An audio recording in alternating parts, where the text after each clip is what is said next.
Actual moment of truth. Hooray. Godzilla37 says, Nathan is late equals 4 more hours. No, not necessarily, Godzilla. Just a few technical issues. Hopefully it's all working perfectly now, though.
Welcome to Flat Earth Debate Live. I'm your host, Nathan Oakley, and if you are new to this channel, or you've not done so already, then be sure to subscribe, hit the bell notification icon, and join button if you'd like to become a Nathan Oakley 1980 channel member and keep up to date with the Flat Earth Debate. If you would like to support the channel, there is a super chat that runs alongside each of these shows while they are live, and there's also a PayPal, Patreon, crypto, and thanks button in the info box below the video. Most importantly, if you'd like to join the discussion, simply mute the page you are currently watching, then click the link in the info box below this video to join the panel and express your views on the nature of Earth. If you do join, please don't swear. If you do, you'll be ejected, and if you are, please don't try to rejoin the stream using sock accounts. You'll be warmly welcome back on the next stream. Please also share the show on social media. Sharing the show obviously increases the live audience, but this in turn increases the chances of a more diverse panel, so please share the show on Facebook and Twitter. Now, this show's been detached from the pre-show, so I'm actually going to do a shout-out to all of you who do support me on Patreon. So a massive shout-out to Rod, Twads Wazzle, Jason Hornsby, Christoph Fournier, John Travolta, JMails24, Unimento, M, Iron26, Endless, Flat Earth Sage, Golden McKinnon, Retro Bill, More Books, Cannabear, Bogey, Michael Kahn, John Kays, Patrick Gunnels, Banter, Will Brax, Mel B. Styles, Troy Shuker, Harry Blade, Mobile Max 777, Neo the One, Rob W, Reese Pound, Dal West Watson, Maria Nealons, Unbelievable Productions, Blue Ridge Ranger, The Real Gabster, Abraham Mohammed, Skeptic 936, Life is Short, Texas Mike, David Wayne Foster, and Dank. So another massive thank you to all of you for supporting me on Patreon. Links below if you did want to support me on Patreon. Now, we are joined by Arwin, 10th Man, Brian's Logic, Neil, Refracted Curvature, Flatzoid, the Adam Meakin, and a whole bunch of people in Discord. So welcome, one and all. Hello, Let's get it together, shall we? No. Good afternoon. Howdy, Bo. They get it together. Hello. I'm totally disorganised. I've got a very messy looking screen, so I'm going to sort that out while I ask a few housekeeping questions. So, any evidence of a physical geometric sphere edge? That's a horizon, formerly known as the curve of the Earth. Require geometry for that. Never seen one. I think that's It I only think that's exists Brian's in the cue map. right now. Brian, that's your cue.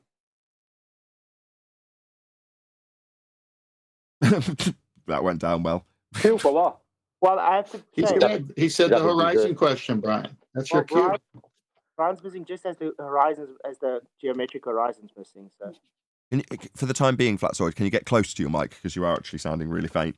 Can you say that once more? I was saying, just like Brian is missing, the geometric horizon is missing.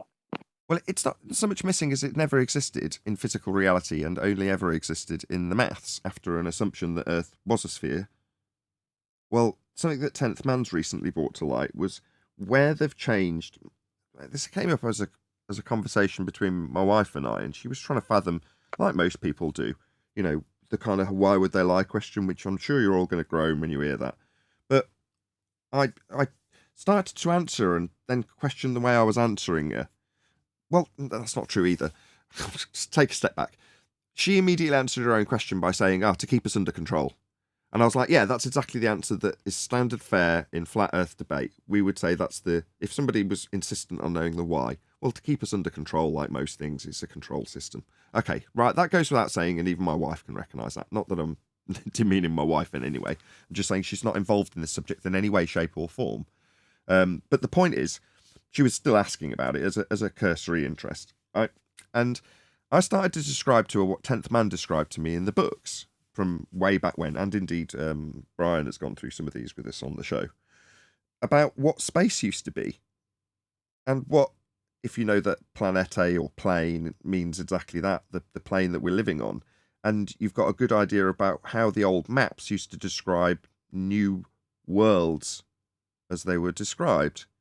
And further to that, in our recent history, we've got third world countries being renamed as developing countries. Well, if you think about it logically, in terms of beyond what is obviously a control system, what is the purpose? Well, what's changed? And what's retained the same name but been given a different meaning? Well, a couple of things. Worlds, planes, planets, and space. Those are the things that have been reassigned. Well, but going back through history, I don't have to put my neck out very far to say we found new worlds in our relatively recent history. Now, given that we found new worlds in our relatively recent history, does it not make sense to say that, well, let's have a look at where those new worlds were found? Well, where were they found? Well, they were found out in space. But space was out towards the horizon in an area that was previously uncharted. That's what space was. Out towards the horizon. And what was being found there? New worlds. Okay. So what's space now? Well, space is outer space. Okay, well, what's that? Well, it's the sky vacuum. It's up there, where there's absolutely zero chance whatsoever of you finding ground and land and soil and dense stuff. Because it's the sky. So they say, the only potential to find any ground, the stuff you're standing on, is up there. Look up there. It's literally a magic trick. Don't look over here. Look over there. It's a misdirection. And what have they relabeled? Space. With the misdirection. And what is it that they, therefore, you can only assume, don't want you to find? Or don't want there to be any more found? Well, new worlds. That seems to be the crux of the why of the deception. Now, could it be that what we previously, in the last 50 years, called developing countries, have actually now developed and threatened the power of the existing hierarchy? Yeah, very likely, right? Well, it's probably a lot easier if you keep them underdeveloped, for the most part, keep them occupied, doing recycling, with BART or whatever they call it. They send boatloads of to these developing countries, formerly third world countries. Yeah? You see where I'm going with this? So there's a certain aspect of asking where the curve exists. And it does exist in the mind's eye of the Western world, but probably doesn't exist on many third world, now developing countries. And the idea of third worlds being found out in space to later threaten your power is something that you might want to put a limitation on. And therefore, a sphere, where you point in all directions upwards towards the land that never will be found and can't exist because it's too dense, it's below you, it's on the floor. But no, tilt your heads towards the skies, ladies and gentlemen, because that's where you'll find the land. The new worlds, where we formerly found them out towards the horizon in space. Oh, I mean, and space is also up there as well. That's not the horizon anymore. That's now an Earth curve edge that you'll fall off. Anyway, there's my 2 cents on it, as per my wife's my delivery to my wife yesterday about this subject. Well, they also want you to be scared of space, outer space, in their model. There's always some scary thing coming from there, whether it be a meteorite or some solar flare or whatever. And it's subconsciously, it's going to have the effect that people should be scared of anything that's a new land or new world, kind of thing. And they have you living on a circle mentally, and on that circle in every direction there's another part, like it's a sphere, but when you're looking forward, it's a circle right back to your feet. When you if you make a line, it'll go right back to your feet. And all of that has been already discovered. There's nothing to see here. Shut up. That's about it. You know what I mean? That's what you get. So, and they make sure you can never go in the direction where there might be something different, which is, south of 90 degrees. They make sure you can't go there. They make it as difficult as possible. And if you do go there, they can make it so you don't come back if they want, or they can make it so difficult that you can go there, but you'll never get anywhere when you're there, because they're making it so difficult to travel when you're actually there, even if you get past all the red tape. So, I mean, they're making finding anything new or making any progress impossible. Right. Well, this was the original stepping off point for me and indeed Martin Leaker, formerly Flat Earth British. I think he just goes by Martin Leaker now. But because of Math Powerland, who has just resurfaced in the last few days, so he disappeared for a fairly lengthy period of time, maybe a couple of years, and has now resurfaced and is as beautifully bonkers as ever, which is fantastic. Anyway, Math Powerland's eccentricity aside, his shtick from the outset, and indeed his namesake, lends credence to what I'm suggesting. Not lends credence, but for him is his shtick. Which is to say that if you listen to what his name actually is, Math, Power, Land. So what's it about? Well, it's about making horizontal bent. It's about working with a flat plane and turning it into a sphere. That's all in the math. This is where I'm going, by the way, in case anybody hadn't figured out that I'm wrapping this up from the original Earth curve question. Anyway, what's it all about? This is how I summarised it with my wife, which is why I'm quite flowy in this banter. Well, it's about the math. That's where the Earth curve exists. It doesn't exist in physical reality. You can't measure it, you can't view it, you can't put a ruler on it. Nobody's ever measured it. It requires a begging the question fallacy to assume it. So it does not exist. But where is it? Well, if everybody already knows they're on a sphere, how can you say it doesn't exist? Well, it only exists in the maths. Right, so it's all about the maths. Math. What about, what's the reason behind it? Well, my wife got this before I could get it out of my lips. It's about keeping us under control. So it's about power. It's about keeping power. Yep. And what are they keeping from you? Well, out in the formerly known as space, towards the horizon where the, quote, new worlds on the old maps were found, right? Well, that's what it's about. Land.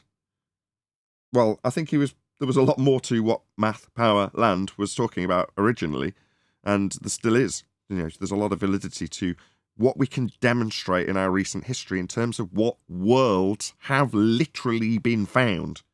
And now there's a kibosh on it, basically. Why? Well, because you'll come back on yourself, like Brian says. His name says it all. Well, if we look at what is south, right there, we're given two choices. It's either a large continent that's an ice shelf, or it's an ice wall that's going around us, right? This is what they want us to believe. We are never in a position, or even if you do put yourself into a position, they're going to make it as difficult as possible to validate any of that, right? And there's videos from years back, decades ago, back in the 50s, where you have military US, if I remember correctly, US military people on sunny beaches in Antarctica. But now they want you to believe it's just a big load of ice, whether you believe it's a continent or it's a perimeter, of a flat plain. Where's the sunny beaches gone? So they make it as difficult as possible to even know what that is. And I don't know. It's just they're not allowing you to ever. It's like they're not allowed to leave their house. It's that kind of a thing. You can go to the door, but it's going to be difficult because there's a tiger there. That's not their fault. Whatever. So they're making it difficult to just leave your house. That's how I see it. Maybe, but we speculate. It's an interesting folly. But ultimately speaking, the overriding point is that the claim that there is Earth curve would be easy to demonstrate if it were true. It would be blatantly obvious if it was the case. And what we get from our opponents, mathematically literate or otherwise, is that it doesn't exist. There is no Earth curve. It's not measurable. In order to even infer that there is, you've got to assume that there is, and then work from there. Well, when you're working from there, you're always working with flat Earth elevation angle measurements taken from a plane, because that's the world we live on. So you're going to be back engineering your belief, and therefore begging the question fallacy of a sphere Earth, into angle measurements and so forth from a flat plane to make people believe that the world is a sphere. Well, it's just to keep us well and truly under control. That's the whys and wherefores of the globe deception, in my humble opinion, as much as I can go through the historical deceptions of how they've come to pass and how they've evolved. So there we go. Well, last week's review video, pretty much the mathematician admitted it's assumed, and Eratosthenes didn't prove anything. Or they're just like, we're ascribing an intelligence to them out of fear, because if the people that run this world ain't got a clue about what it is, then we're being led by ignorance and stupidity. And that's a little bit more scary to think than it's a conspiracy. Couple of quick shout outs. Well, my viewpoint. Sorry, just one sec. Go on. Couple of quick shout outs. One to Godzilla, who says Nathan's late equals 4 more hours. No, it doesn't, but I was late. Starting the live show, which you probably won't pick up if you're watching after the fact or you've just tuned in. Nevertheless, thank you very much indeed for the super chat. Really appreciate the support. Also, Elvis Kavovic, thank you very much indeed. Says, hey, is that Nathan? No, I'll start that again. Is that Neil in the intro singing What a Day? No, it's from Mad Max. Thank you for the super chat, Elvis. Go ahead, Dan. Yeah, no, it's Mad Neil. Anyway, the sun's transit at the equator, the arbitrary line, versus what it does furthermost north and then furthermost south of the equator is 23.4 degrees. Takes a year to do that. So the solstice, the equinoxes, and so forth. So the sun is out of our view at 90 degrees, basically. All right. So how did they have this globe trick going? They got a positive 0 to 90, and then they got a negative 0 to 90 at the equator. So when you think about what the sun is doing and how much light it can cast during its transit through the solstices and equinoxes, then anything outside of that, okay, as far as we know, unless there's a second sun that we can't see, okay, you see where I'm going with this? Then the Earth we have is, with the system, we need the sun to live and so forth, the cycles and all. It's there. It is. It's whatever the sun could do, be the outskirts or the perimeter of the plane we live on. Now they've got us thinking that, like you said, look into outer space. Okay, why? Well, because if you want control over people, you've got to create outer space. You've got to create evolution, Big Bang, chance. You've got to take the viewpoint of a creation, which would invoke a creator, out, because people will then challenge your power over them based on you're not the creator. What does the creator say about who I am, not who you say who I am? So it's all, at the end, it's all about control. Indeed. Any evidence of a elevation angle measurement being acquirable from a curved baseline? Well, let me go check if Neil deGrasse Tyson answers me. I'll be right back. But didn't that guy in maths has conceded that you need a flat baseline to do this? You mean Matthew Learns? Yes, he did. Yes, he did. He not only did that, but he came on the show when he first came on and said a triangle is 390 degrees. Okay, there's a couple of things we're going to cover today. Fortunately, now I've got all my sound working. So in case you're wondering why we're late, I just managed to neglect to change one setting in sound, and then that ballses everything else up. So eventually I just decided to reset. Hence there's been an extra short show if you're watching this after the fact. Anyway, we've got one that's Michio Kaku, and the other one is, I believe, going to be a lot shorter. minute long, which is from Righteous Force. So I've just read your comments. Says Eddie Bravo using Nathan Oakley / panel argument. So did you want to give us a heads up on what we're going to listen to, Righteous? He's still there. Is he gone? Oh, he's not even here. he's gone. Okay, well, we'll go in blind and hopefully this will be good. And if it's not, we'll blame Righteous Force. He's not here, so he can't moan. It's the craziest thing ever. Flat Earth is the craziest thing, but guess what, dude? It's fucking flat, dude. And everyone is going to No swearing.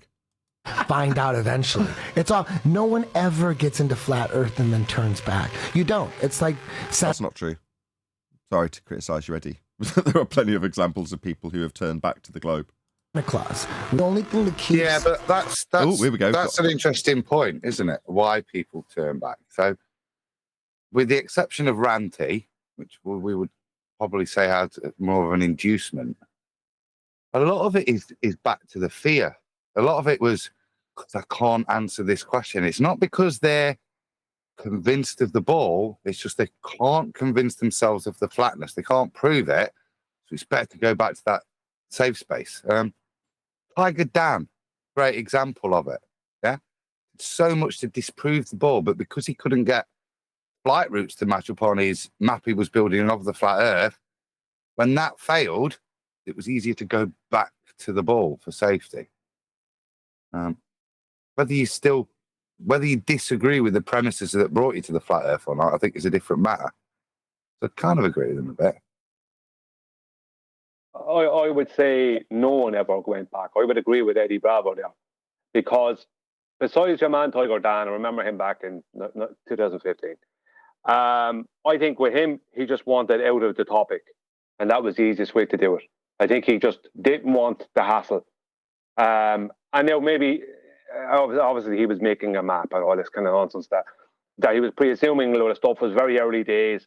He wouldn't have had the knowledge we have today or anywhere near it. But other than that, there's only 4 other people.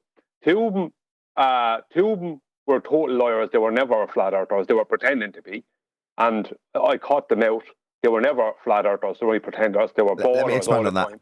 Okay, so round about the time that YouTube discussed with not YouTube, but whatever Alphabet Group's representative was at the Congress meeting for YouTube, explicitly said that they'd have to do something about us, right? And they said, oh, well, the preferred content, the ones that are saying it's a ball, will be pushed to the top of the lists, and the tramp stamp will go onto the ones that aren't. Well, at that point, there was a couple of people who came out, and one conversion, who I'm sure you'll get to in a minute, Brian, or someone else, maybe Adam will, who knows. But that basically came out and said, oh yeah, I was a flat earther. Then I found out how stupid it was. So they kind of muscled their way in like they'd been in this arena or done a single thing or, gone out advocating for flat earth or in any way made it public that they were a flat earther. Suddenly they were public as I was a flat earther with no background as being one. So they just sort of latched onto the fact that, oh right, so if I'm an anti-flat earther, I'll be promoted. Go ahead, Brian. Yeah, well, it was just two ballers. I can't remember both their names. One of them went from being a Marine to leaving the subject. This is after he said he had stopped being a flat earther. And his reason for not being a flat earther was he said he found out just how big the world was, which showed he was totally full of it.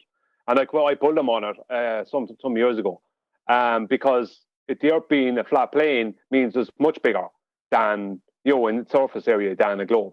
So that was a complete load of rubbish. But it don't matter. There was another guy then, he was another total lawyer some years ago, and everyone was laughing at him at the time. But there's only 2 people. Hang on, I'm getting there. There's only 2 people, and that's Jose and Ranty. Now, Sean G. Jose, What, Sean G? Yeah, that was Sean G. was one of the two. Oh, yeah. okay. Sean G. was the guy who said. Sean G. was the fella who said to fight the flat Earth. He said, "I didn't realize how big the Earth was." Right, that's what he said. That was his excuse. So that was Sean G. But he doesn't matter. Him and the other lad were already a baller. But there's Jose and Ranty. Now, listen to this. Jose had a photograph that he said he couldn't explain, and all it was what I detail often, which is visual occultation. That was the effect in this photograph. Now, Ranty, the same exact effect is in the photograph, the Blackpool photograph, That's the same exact effect that Ranty said he couldn't understand. It must be a globe. This rubbish. Total lies. And the funny thing was that Jose came out when Ranty was saying this and said, Ranty's full of it. He said, look behind me. There's a 4-story building behind me, but because my house is in the way, it makes me look up at an angle where I'm only seeing the top floor, even though this building is at least twice the height of the house I'm in, he said. Right? And he showed it with his phone. That was the very effect that was in the photograph that Jose said that he couldn't explain. So yeah, the two of them he did. I remember he did it with like a building with a lighthouse behind. I remember it. Yeah, exactly. There was a wall that was a little bit higher than his eye line, and it took up half because of it, the angle of his eye line angle, then made him look at about halfway up to the lighthouse. So he said, "Oh, it has to be a globe." It was a lot of nonsense. Jose was desperate at the time, and he knew there was money to be made and a business to be had on YouTube, and that's what he did. That's how I view it. But Ranty then took a similar route. So out of those 4, with the exception of Tiger Dan, out of those 4, 2 of them were already ballers. They were never flat earthers, and the other 2 saw cash signs on the opposite side. That's all it was. Hold on. So basically less than half a dozen conversions in total. Unless people can list them in the chat. Maybe there's a dozen, but, that's as many as we know. Let me ask this question, Nathan. Is there anybody that's into the subject as deep as we are and has the knowledge that we have here on Flat Earth Debate? Going to go back to the ball. And I think that's what Eddie Bravo was getting at. Yes. Chris Montsealy. Yes. Let me answer you. Yes, there is. Right. And you're going to hate me, all of you now, because I'm going to bundle everybody into the category we've just defined. So anybody who's in this subject who is an anti-flat earther, I don't need to rattle off a list, but feel free to do that if you want to list off our opponents in this particular pond, right? The anti-flat earthers. All of them fall under that category, Neil. That is to say, they've come here, they found out the information, and now they're just messing around, basically. Effing about, finding out. And what are they finding out? Well, how cognitively painful it is to brace against something that's factually true. Well, those are all the people in that arena. They're all flat earthers. That's why they got branded anti-flat earther, with the emphasis on flat earther. They know it's flat. All of our opponents know damn well it is. They just can't bear to accept it. Can I maybe say something? Yeah, go ahead, Flatsoid. Okay, let's just say, I'm going to take, for instance, Ranty and STST. They were supposed flat earthers before they came globers. I still believe that they think it's flat. The reason why I say that is because they've moved on from doing flat earth content because it's too painful for them. So they've got all the subscribers from going to the anti-flat earth side, and now they push other content, or now and then push making fun of the globe, of flat earth, because it's too painful for them. You understand? So they do know it's flat, but they have to fight for anti-flat earth side because it's giving them the money, as you said. Maybe. It's disgraceful, really, to do that sort of thing just for the cash. I mean, there is a super chat link, PayPal, Patreon. I've got a GoFundMe going. So just bear that in mind. But on the other hand, disgusting. Absolutely disgraceful. Right, let's listen. Smash the super chat for Nathan. And don't forget chocolate. I mean, I've been asked this a lot, just like you, Nathan. If we really wanted to do this for money, we would just change sides. Think about it. Get how much? Hundreds of thousands of subscribers. But is it worth it? No. Well, you'd have to lie Can to you yourself. really just change sides? Flat side? You know that's an impossibility. The ball earth theory together is gravity. That's the only thing. But gravity's never been proven. Gravity's like, oh, gravity's been proven. Look, gravity. No, gravity. Like you pick something up. Yeah, he's not got. Obviously, in a 60-second clip, he's not going to over-qualify like we do here at the cutting edge, right? So where he says ball earth theory, obviously at that point, if it were me, I'd be over-qualifying and saying, no, it's not a theory, although they claim it's a theory because they've hijacked science. And so it would go on and it would be lengthier and lengthier. Look, gravity. No, try doing that to a helium balloon. Then what? What is that? Helium balloon, an anti-gravity spaceship? What about a helium balloon? Can't explain that, can you? Have we ever recreated? Okay, so when they go on, So if you listen to, I'm sorry, someone else. No, go on, Adam. If you listen to his peers, it was quite a statement. It was gravity, taking the mick. All of them just chuckle. Now, if any of them had anything, they don't do a chuckle. They go, blah, blah, blah, let me download all my information and prove you wrong, Eddie Bravo. They didn't. They just chuckled. I would say at that point, you don't need to disseminate anymore because you put the onus on them. Do you know what I mean? You've put the onus on them to challenge your statement that nobody has ever proven gravity. So that to move forward, you don't need any more because they need to come and say, yes, we have. Here it is. Sure, but for the comment dwellers who go to these videos and immediately scroll through the comments and go, right, what's the response from somebody who's better educated in the defence of a ball than the people on the panel? And what they will come across is the homogeneous layers of gases are collimated such that they pour down upon the helium balloon. That is to say that the gases above are creating a differential that forces it to pop up. So it's actually the weight of the gases above forcing the helium balloon up. This is the globe claim of gas go down, go boom, boom. So that's what you get from an anti-flat earther or globe believer that's slightly well versed in this stuff, which is to say that the gases around the helium balloon go down, and that forces the balloon up with displacement, and then they'll go on to describe the effects of buoyancy, automatically presupposing gravity in their descriptions if they'd have to define them, which they may. If you try and say, oh, gravity isn't density and buoyancy, they go, buoyancy, check out this definition that includes gravity. And then they've won. Right, so let's rewind. Okay, helium balloon goes up, says Eddie Bravo. Cocky arsehole with a globe face on the panel goes, nah, the gases around it are going down. They're being pulled, the heavier gases that are around the helium are pulled down with gravity. Now, completely ignoring his statement that nobody's ever proven gravity, nobody's going to define it, but that's what your shortcut to a cocky globe-believing / anti-flat earther's response would be. Right, well, gas go down, go boom, boom, pulled down with gravity. Meanwhile, just so you've got the full response, after this smart aleck rebuttal, that gases are poured down from the sky where they're not produced. Gases are produced at ground level. They then come out of the ground and disperse into the area of volume that they've got to fill, which is already pressurized. Why is it already pressurized? Well, because it must be contained in order to be pressurized. Now, because it comes out of the ground and has to disperse between other gas particles, it can take a little bit of time to work its way up.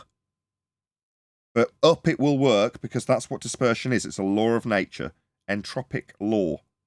So all gases are going to be produced in a sufficient quantity. We're not talking about fringe cases and gases being produced around the, I don't know, ionization of some lightning strike. That's not what we're talking about.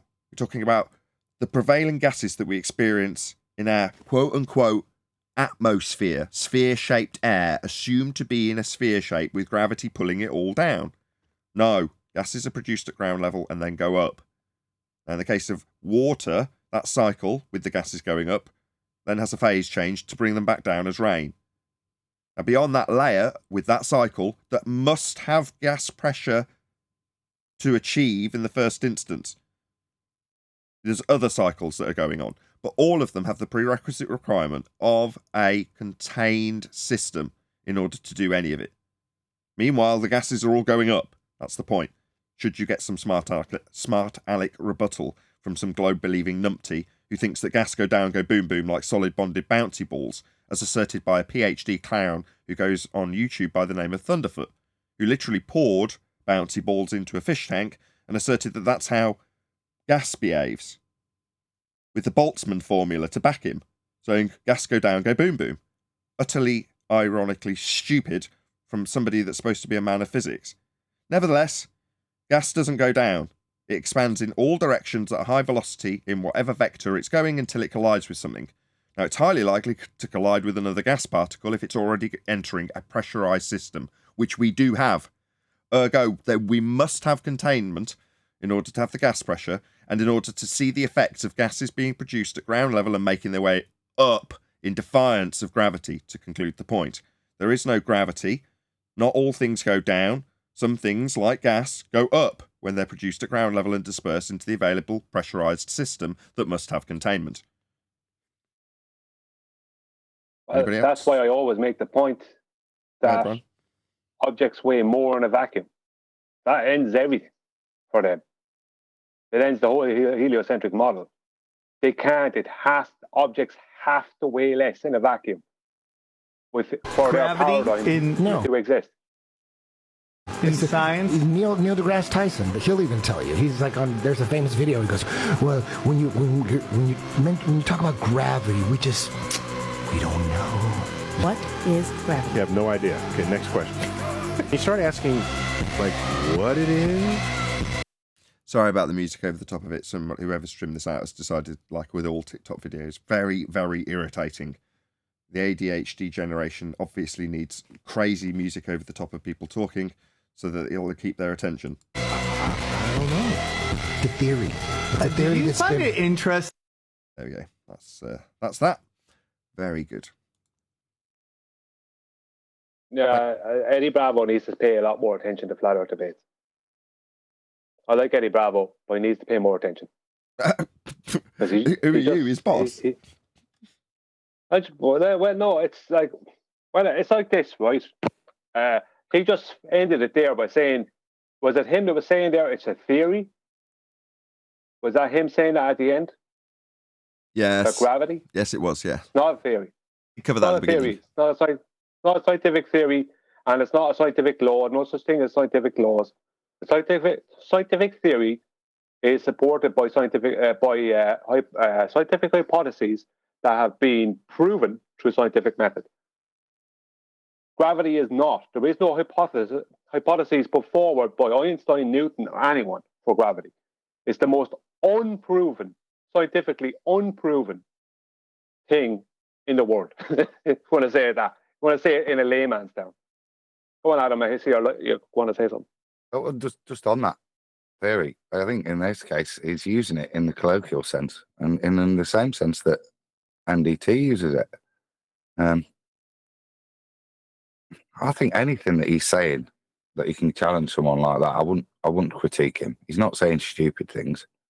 He's maybe not got the detail, but would he ever get a chance to discuss it with NDT properly if he's going to be fully tooled up? I think him sitting there and going, it's a theory, at him it's critiquable by us, but when I watch stuff like that, it's pleasing. It's pleasing that stuff's out there. Somebody's up in his grill. Exactly. It's gone. When people go out on a limb and they're in a position to do so like this, it is easy to critique them. But just imagine you doing that. You'd be sweating bullets, right? Yeah. You'd get about 800 words a second, wouldn't you? It'd be against NDT. Yeah, if I was in his position, you would exactly. You'd be going 800 mile an hour. You'd probably say 15 things you didn't need to. I don't sit and look like that. Can you mute please, Flatsoid, causing audio chaos? Trying to share screen, but yeah. Okay, do you want to get through what you want to do, Flatsoid? Because at the moment you're causing a bit of chaos. But if you want to do it now, we can then hopefully move on. What you got up? You are sharing screen, by the way. Sorry, I had to unmute. So I was just. Can you see my screen there? Yes, we can.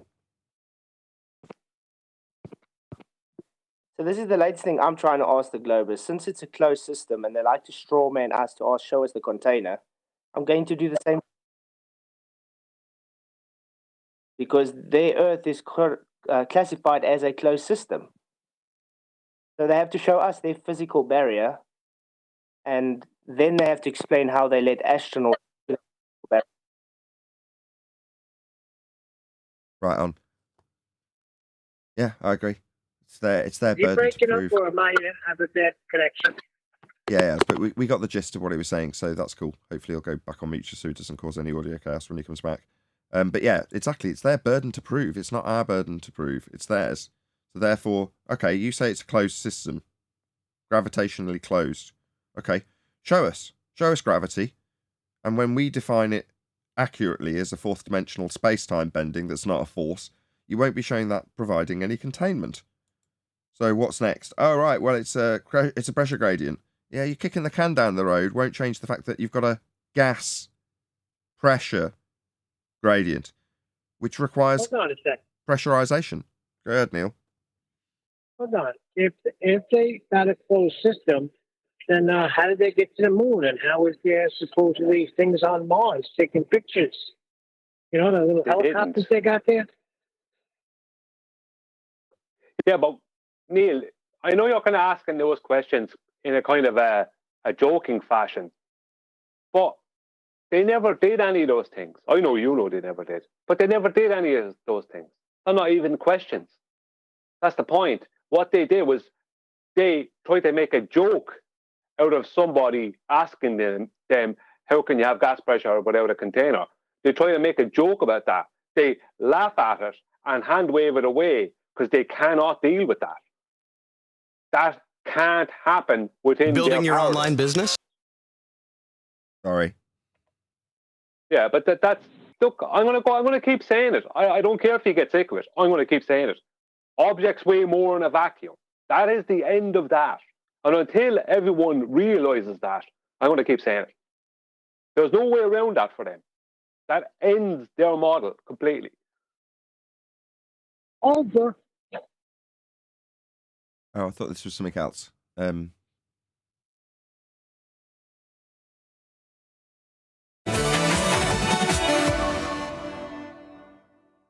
Describe to you the first law of thermodynamics. The context was, we're going to study a system, that's our thermodynamic system, and for all our purposes, you can imagine that to be some amount of ideal gas trapped inside this piston and cylinder combination. The gas.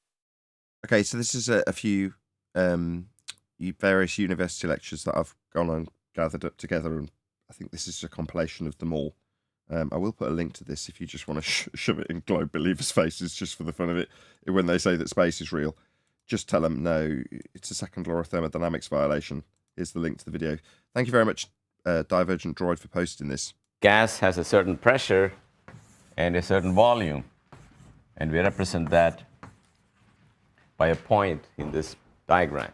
That defines the state. That's called the state of the gas.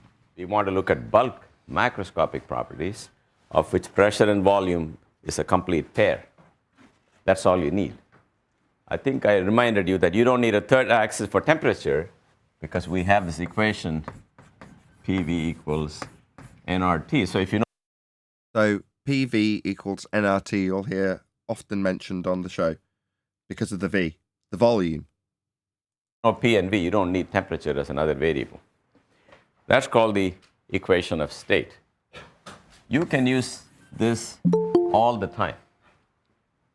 Whenever the gas has got a pressure and volume, feel free to use PV equals nRT. I take a box and I put some gas molecules on one side, and there's a partition holding them in that side. Then I remove this partition. And I wait a little bit, then I know the gas fills up.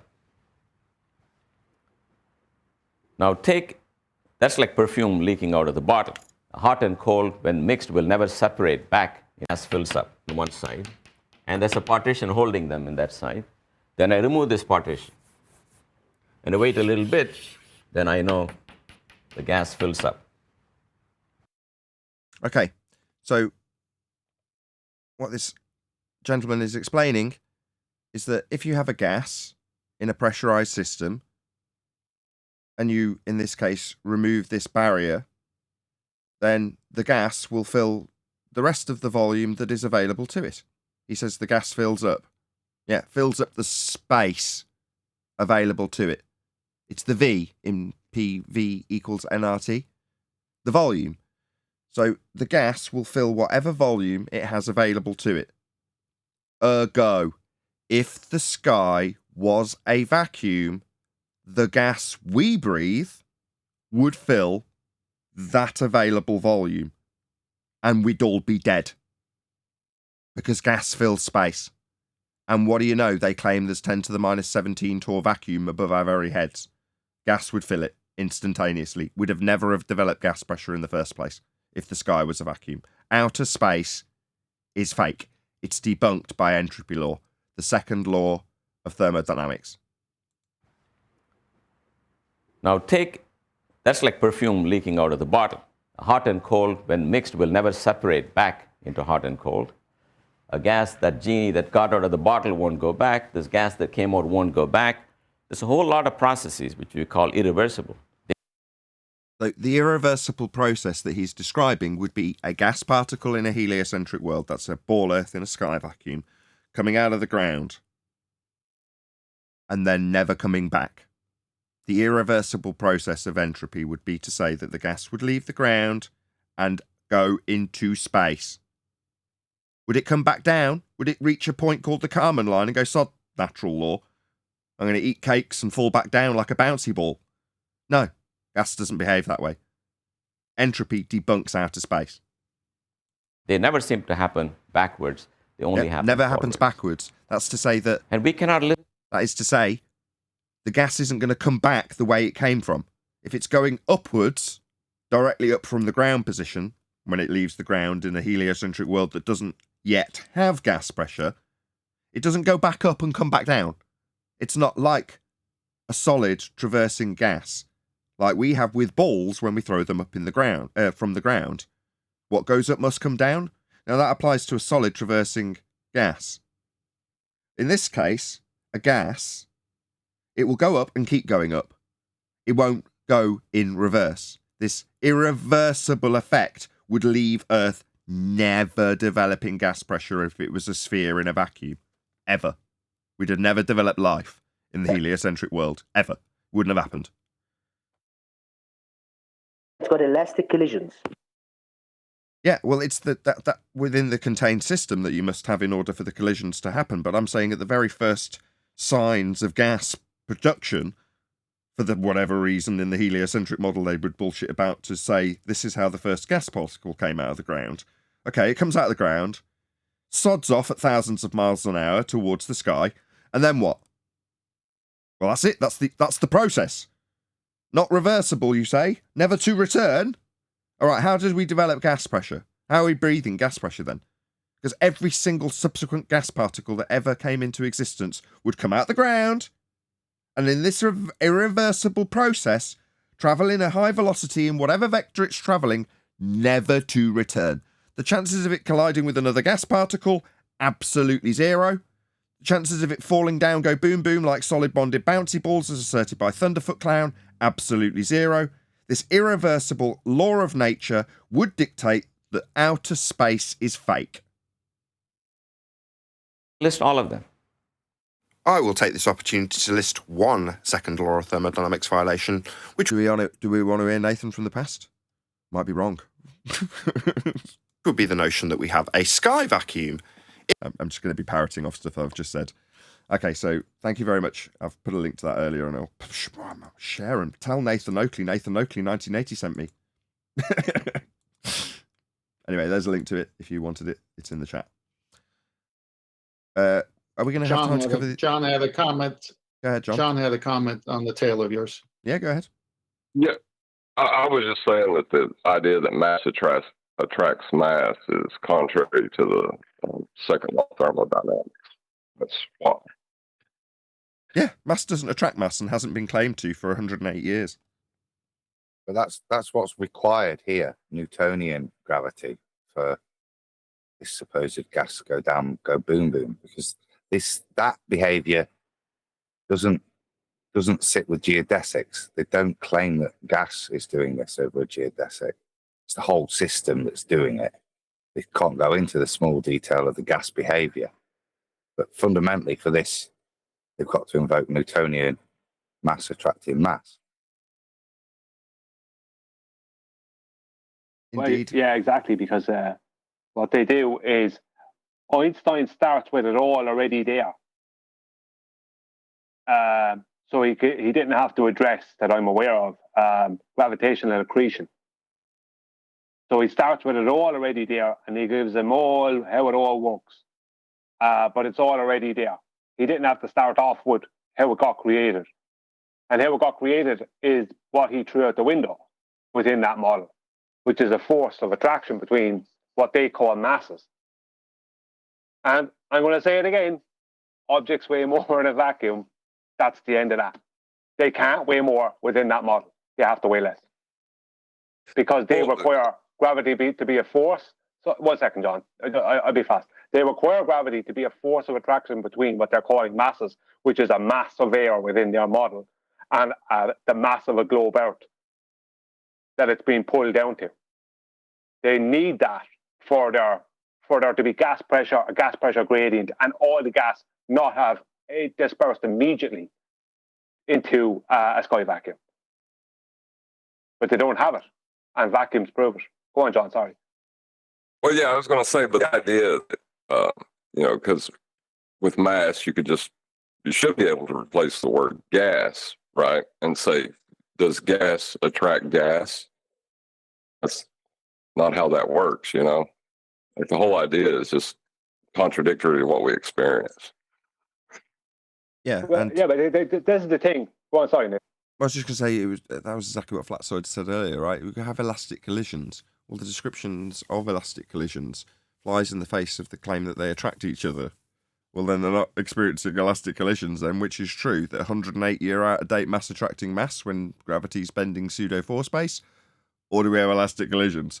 Yeah, we do. The gas isn't imparting or losing any energy when it collides with the walls of the container or with other gases.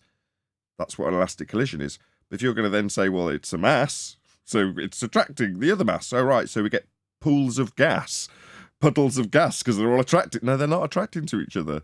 Quite the contrary. They might encounter each other, but they bounce immediately off. Law, it literally goes in the face of what they claim. Right. Well, the weight of their atmosphere,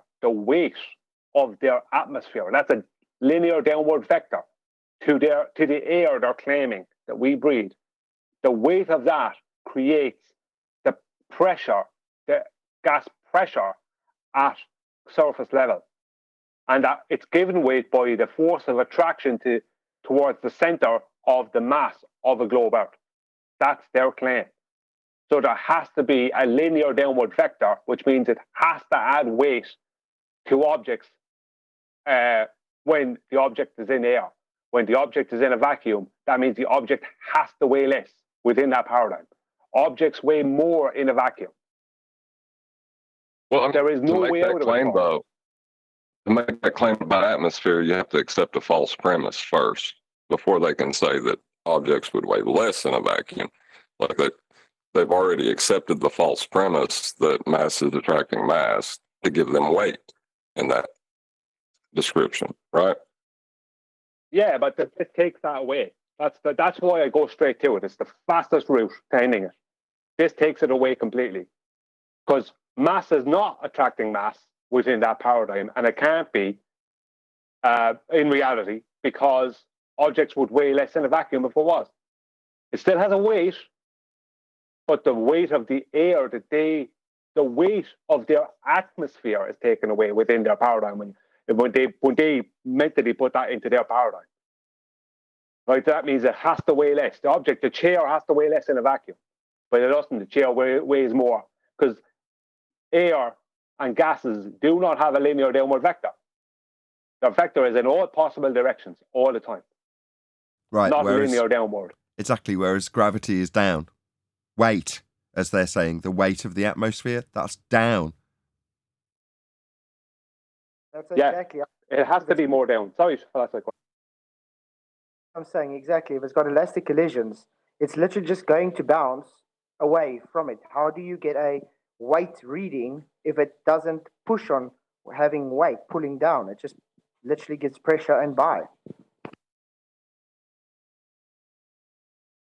Yeah, there has to be a biased down vector to air. To the air we breathe has to be a biased down vector at all times. And the fact that objects weigh more in a vacuum destroys that.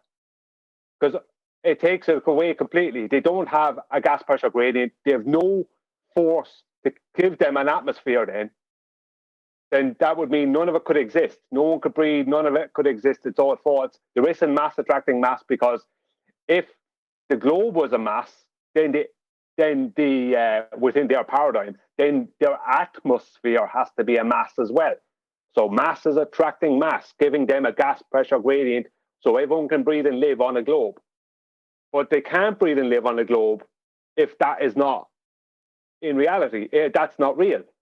Well, if mass is not attracting mass, which is proven it's not within the vacuum, there is no way around it for them. It takes away all of the heliocentric model. And it's such a simple thing, but they won't address it because they can't. Wow. Right, even though we started a little bit late, we're going to end a little bit early. So with that, I'm going to say if you are watching this on either Nathan Oakley 1980 or Nathan Oakley Programming Streams, then do stay tuned, as there will be an after show to follow. Unfortunately, though, if you are watching live, this is where we bid you farewell. So a massive thank you to all of you who smashed the super chat, including Retro Bill. I should really do these shout-outs before I end the live show, so let's do that. Okay, a couple of quick shout-outs to Godzilla37, who says, don't end the show yet. You never know. After 7 years, it could be those extended hours the globe finally gets proved. Yeah, you know that's not going to happen, though, don't you? So that's not the case, Godzilla37. But thank you very much indeed for the super chat. Really appreciate the support. Also, shout out to Retro Bill, who says, yes, Gord, but how many extended hours are you talking about? I just know there's a load of people. There we go. After another 8 years, it'll be worth it, Bill. Okay, thank you very much, fellas, for all the super chats. Really do appreciate the support. But once again, if you are watching this on either Nathan Oakley 1980 or Nathan Oakley Programming Streams, do stay tuned, as there will be an after show to follow. I've been Nathan Oakley, and I will see you all in the next video.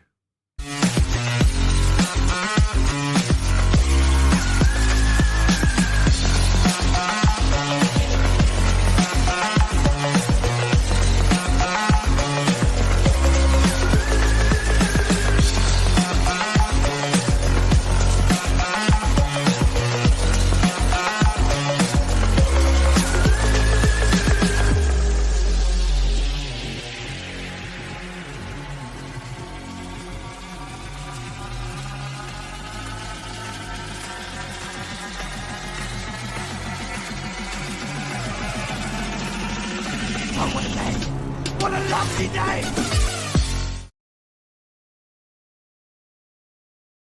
All you're There's a doing lot of here is emotion. giving a What's that? Go ahead, Brian. No, I was just going to say, all you're doing down here is you're annoying yourself by looking at chat. That's all you're doing. Yeah, You're gonna have, no, Brian. all they want is to put something in, write stuff in that causes a reaction. And that's what they're looking for, a reaction. And when they get it, that's all they want. They're not interested in coming in. Brian, he's in pain. You know you're in there because of the thing. I just said, listen, come on. And show me how wrong with you. But just the answer again. No, he yelled at me. Nothing's changed. Nothing has changed. There's a lot of emotional attachment to heliocentrism. I mean, a lot of emotional. Like, people grew up watching Star Trek and Star Wars. There's, like, you're taking away their favorite thing. Hold on. I still watch it. I watch Mandalorian. I watch all the Star Wars shows. What's the problem? They're fantasy. Do you Can't watch enjoy fantasy shows? Oh, they enjoy- thought it was reality. I understand now. They thought that was all reality. And one day they were going to be these space travelers. Oh, I see. No, it's just a fairy tale. Treat it as so and you'll enjoy it. Well, do you enjoy those space movies as much now as before you come to this topic? Yes, I do. Because I know it's make-believe. It's make-believe, but they get cool stories, though, you know. As certain people say, cool story, man. But, yeah, it just makes a great movie. Interstellar's an outstanding movie.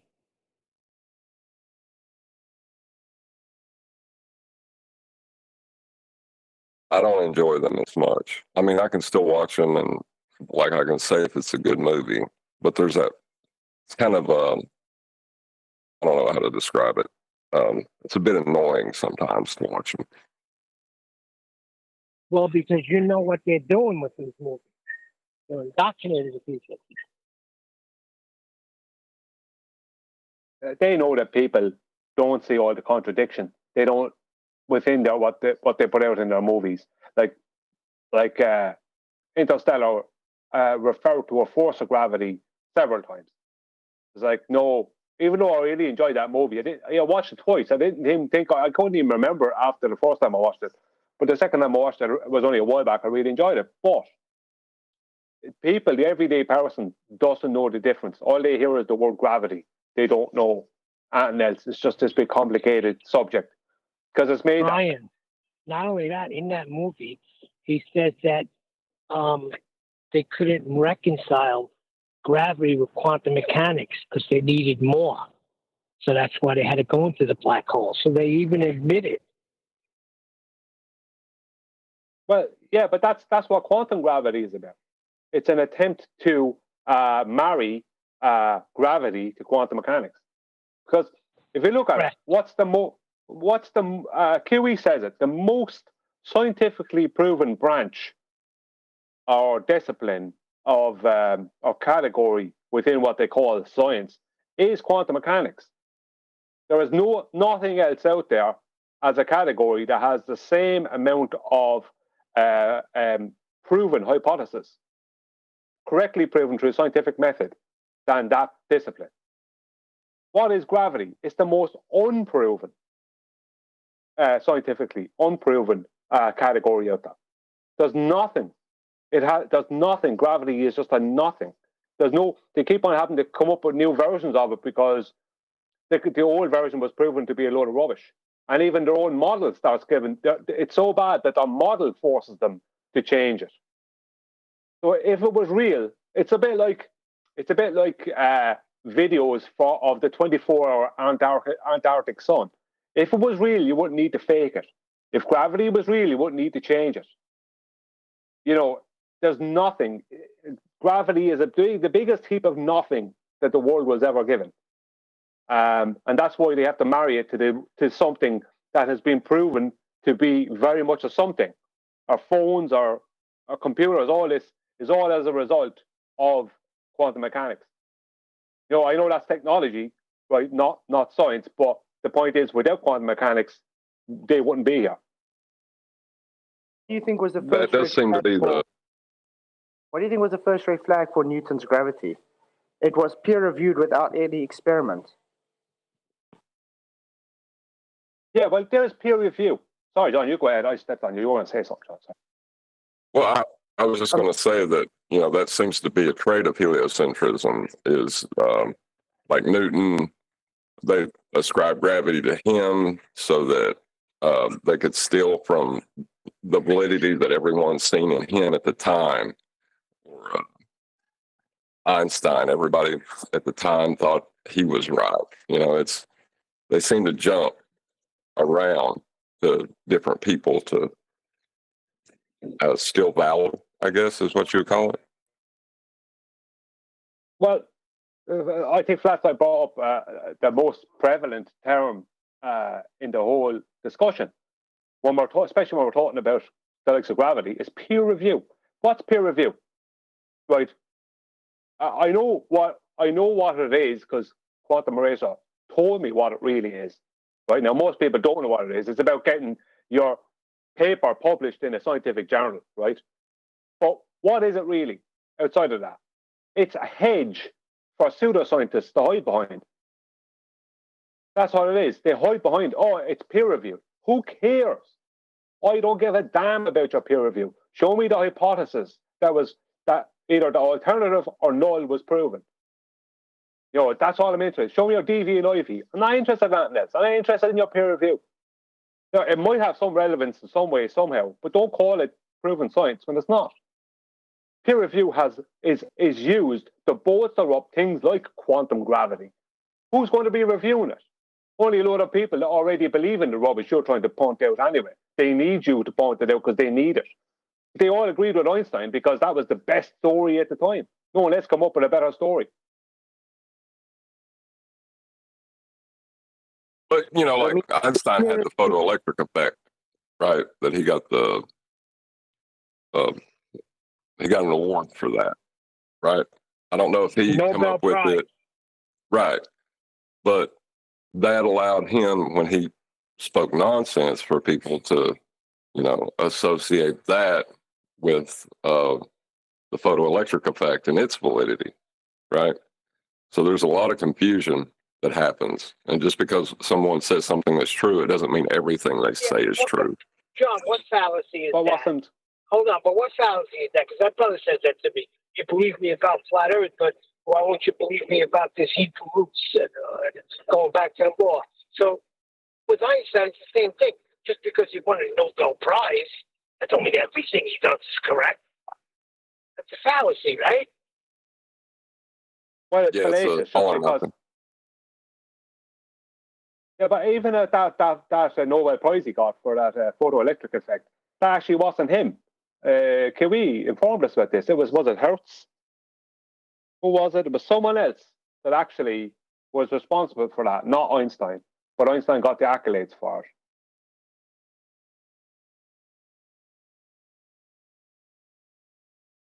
Who was it then, Brian?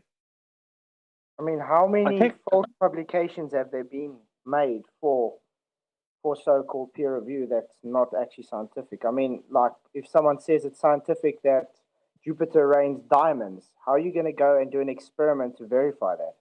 It's just about the money. That's all peer review is today. It's publication money. It was Heinrich Hertz 20 years before Einstein. Thank you. And peer review isn't part of science anyway. That's subjective. Huey, excellent video. I hope I shared it with my son. I hope he pays attention because he can win a PlayStation 5 if he proves God. That's what the challenge is on the internet. Prove God, you get a PlayStation 5. Just go to my website. There's a whole page. Yeah, I told him that, but it's just weird that video was last night when he's on. It's perfect time. Easy. He can just tell them, okay, first law of thermodynamics, even your Big Bang requires a creator.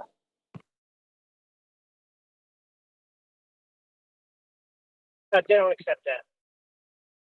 Well, that would be the Vatican's Big Bang. Let us not forget.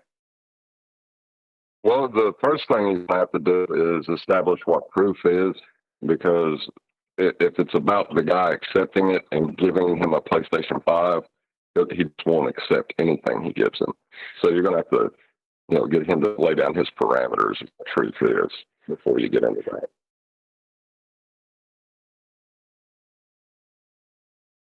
Yeah, sounds like some kid that's just bragging that he's got a PlayStation 5 and he's like, I'll give it to you if you can prove God. No, actually, it's an adult. Supposed scientist. Yeah, but if it's dependent upon his acceptance, then you're not talking about proof anymore, right? You're talking about his acceptance of your proof. So you need to get him to define what proof is before you can even attempt to. Yeah, I understand that, but that video that I watched this morning, I didn't see it live because I didn't know it was coming on, but when I watched this morning, that's right on point.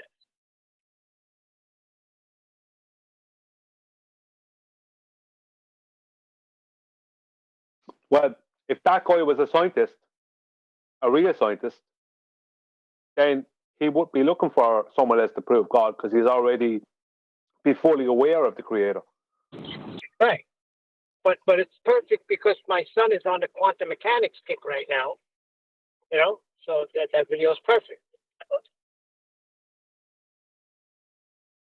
It sounds to me like this guy is just looking to bolster up his image. When people come at him with some bad proofs, he'll hand wave them away and make a joke out of them. That's what he's looking to do. So I think your son should do it, but come at him with serious stuff and see what happens. Because what's going to happen is he's not going to hand over that PlayStation. That won't happen. But what he will do is his reaction will tell a lot. Sorry, Neil, go on. They never pay, right, Brian? Has anybody ever paid from the other side? No, they always want to have bets, but they never want to pay anything. Chewy, wait. Chewy's got some money coming to him from what's his name, Sonic, right? Did he ever pay up? He won't even admit he's wrong, let alone pay. What are you talking about? Well, where did he get where did the PlayStation 5 come from? I mean, what is the origin of all that? When were you just talking about it a few minutes ago? I mean, where did it come from? It all originates with hypotheses that were proven in quantum mechanics, in what we term as quantum mechanics. I don't know them all, but I know that to be true. You know, so what's that all based around? Reality, nature, reality. What's real and what can be and can't be proven. You know, it's like the very thing he wants to put up as for the bet he has actually proves the thing that someone could just say that PlayStation 5, that's proof, and could go back in history and show how that's proof. He wouldn't be allowed with that. Well, hold on. You're not far off though. If you associate the advances in the technology inside the PlayStation 5 as derivative of quantum mechanics, and then show how that could only be necessitated by the proof that would also offer a God, then that would be using the PlayStation 5 itself to make your point, would it not? Would that be irony? Yeah, that's the word I was fishing for. That's what I'm saying, Nathan, yeah. But what I'm saying, though, is who's the judge of whether it's proof or not, right? Because if you allow that guy that kind of authority to say, well, I don't accept that, then you'll never prove anything to him. And is it on a forum? You allow him that authority. Is it on a forum or is it at one by one?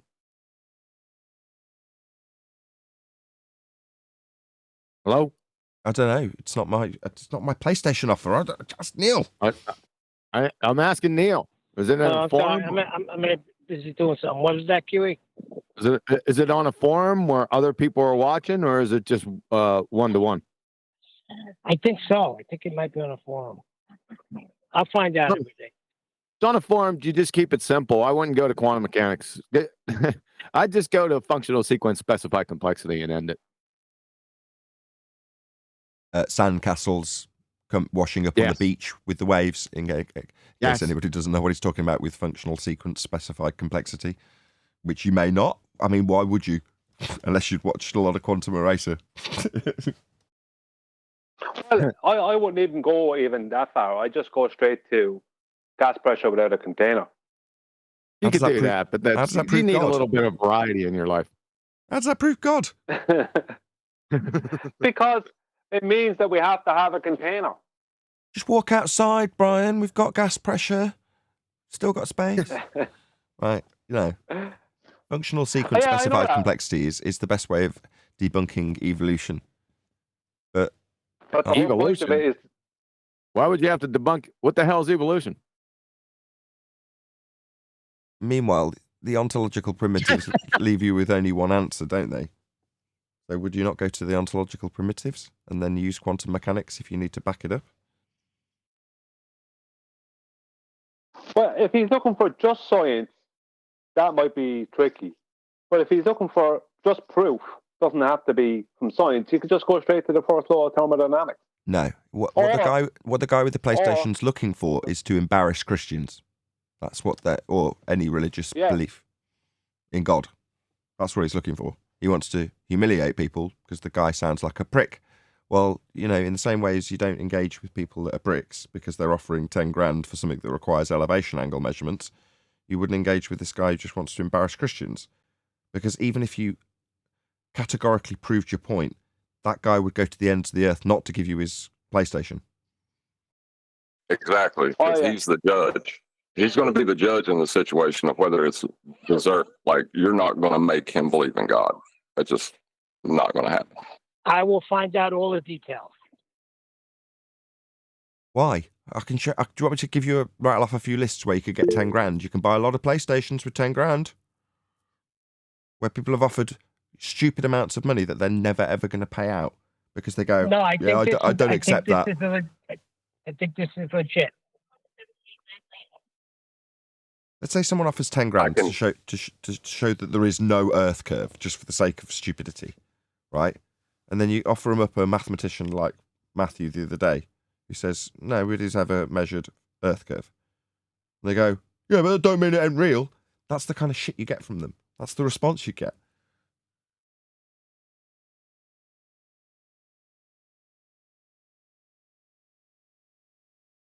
Well, yeah, that, and he's financially tied up in it too. So for him to accept the information you're giving him and say that it's true, it's just not going to happen ever.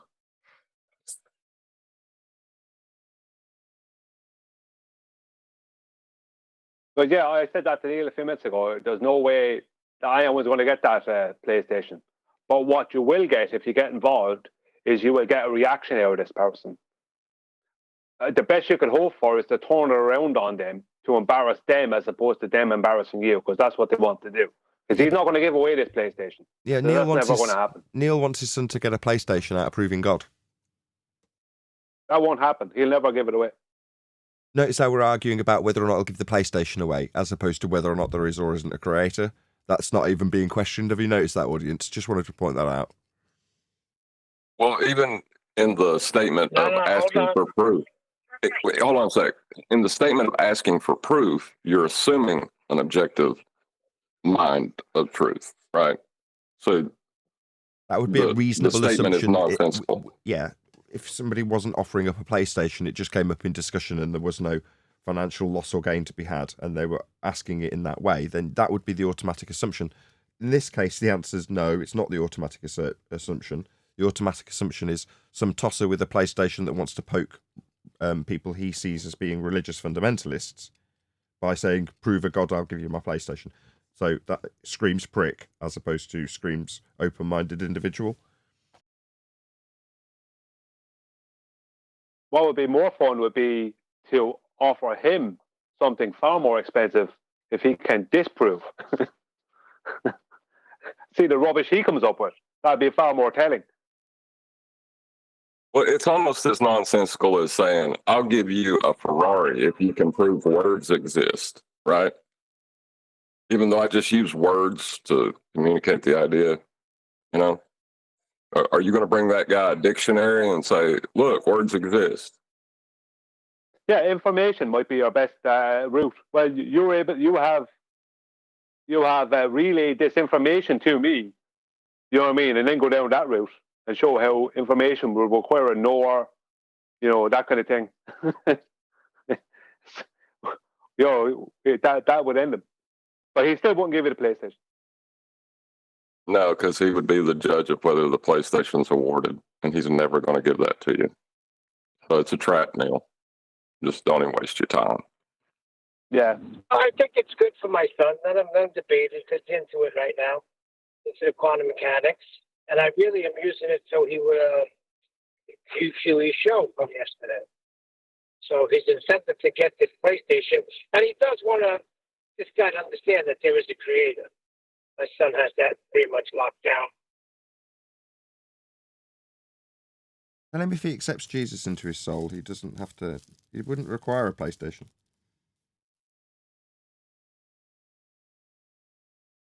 Yeah, that goes down. Santa Claus brings PlayStations. Santa Claus is ho, ho, ho. Big Daddy Neil.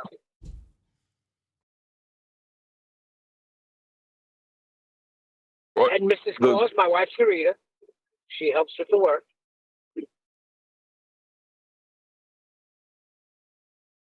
Well, it just seems odd, though, you know, because people that put that stuff out, right? If I needed to prove God to you, would you worship that God? If I had to prove that he existed to you, that doesn't make sense. No, what I think this guy is, he's a pseudoscientist that does not believe in God, and he thinks he's got the upper hand. That's what this guy is. He thinks he got a seat at the table. What's the end game here? Yeah. He thinks he got a seat at the table, Kiwi. You got to ask yourself what happens next. So you go in, you demonstrate how God is real to this guy, and then what? Then he denies many it. have been converted that way. You never know.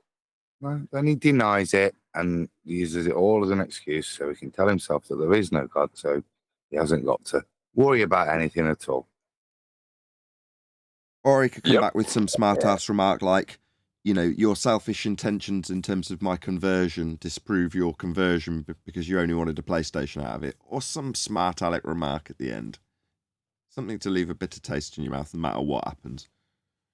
Now, well, my son will cover that by saying you could wipe your ass with your PlayStation, but I'm going to show you right now.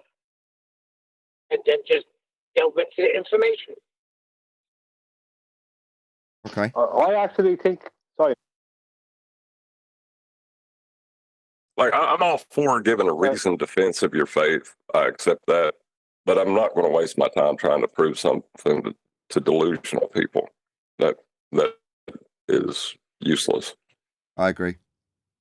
Yeah, but Nathan, think about it. He's at that age right now where he thinks he's right about everything anyway, including fear Earth, no matter what I give him or show him. But that's because he's in pain. But he's at that age where he wants to debate everything. How old is he? Understand? How old is he? 20. 20. 20? Has he got a girlfriend? Yeah, 3 of them. 3 girlfriends. Well, definitely get him the PlayStation. They'll all go real quick. He doesn't have a girlfriend right now. What did you say he had 3? That's a joke.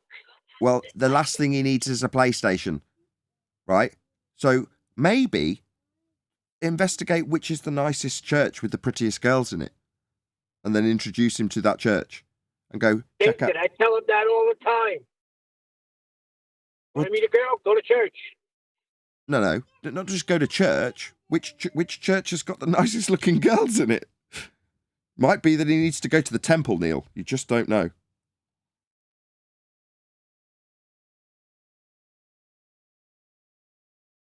I don't think he's doing it for the PlayStation because he has one. But like I said, he's into debating people right now. So that's it. Well, I'm just saying, find out where your local mosque is, check out the scene, see what the chicks are like. Maybe take him there. I've heard that the Scientologists well hot. Yeah, the Scientologists have got some standout features. That's true. That's very true.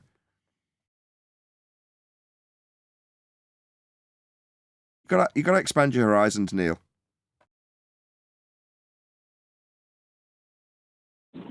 He's fine. Only Adam and I are picking up on this. I get you. Time with it. Somebody like that, and I wouldn't encourage him to. Sounds like, as Nathan describes, someone who's flowering his own ego for his own agenda, and it's just another one of those arrogant types that was on the video from QE show last night. Just a lot of arrogance, a lot of words, a lot of nothing.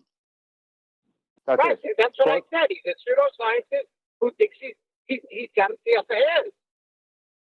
Yeah, but don't take this the wrong way, Neil. But what that guy needs is someone like Quantum Eraser who is intimidated by not just by the information he's producing, but by his confidence in the information and the fact that he has worked in and has degrees and stuff like that. That's what that guy needs. That guy needs someone that has a PhD. Because I could present that guy with what he's looking for, and he could hand wave it away easier than if someone who is a PhD presents it to him with the same level of confidence. Great idea, Brian. You just gave me a great idea. I'm getting all the info and I'm putting it in Mass D and bet you we get him. I was just gonna say no. By the way, What, don't you want a PlayStation? What's your We problem? enjoy that. Not a gamer. Not into your PlayStations, QE. No, I don't play video games. Yeah, but you could win it and then sell it for a really good bow. Yeah, exactly. And think of all the kids. QE, think of all the kids he's deceiving. This pseudo scientist who needs an ass whooping. Or better still, win it and then shoot it with a bow. Get a viral video that makes you a shit ton of money.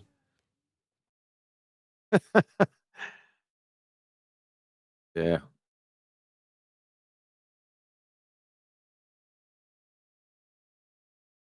So what's the But I conclusion? Brian's right, though. I think Brian's right. You need somebody like QE to come in and, hey, you might break through to him. Never know.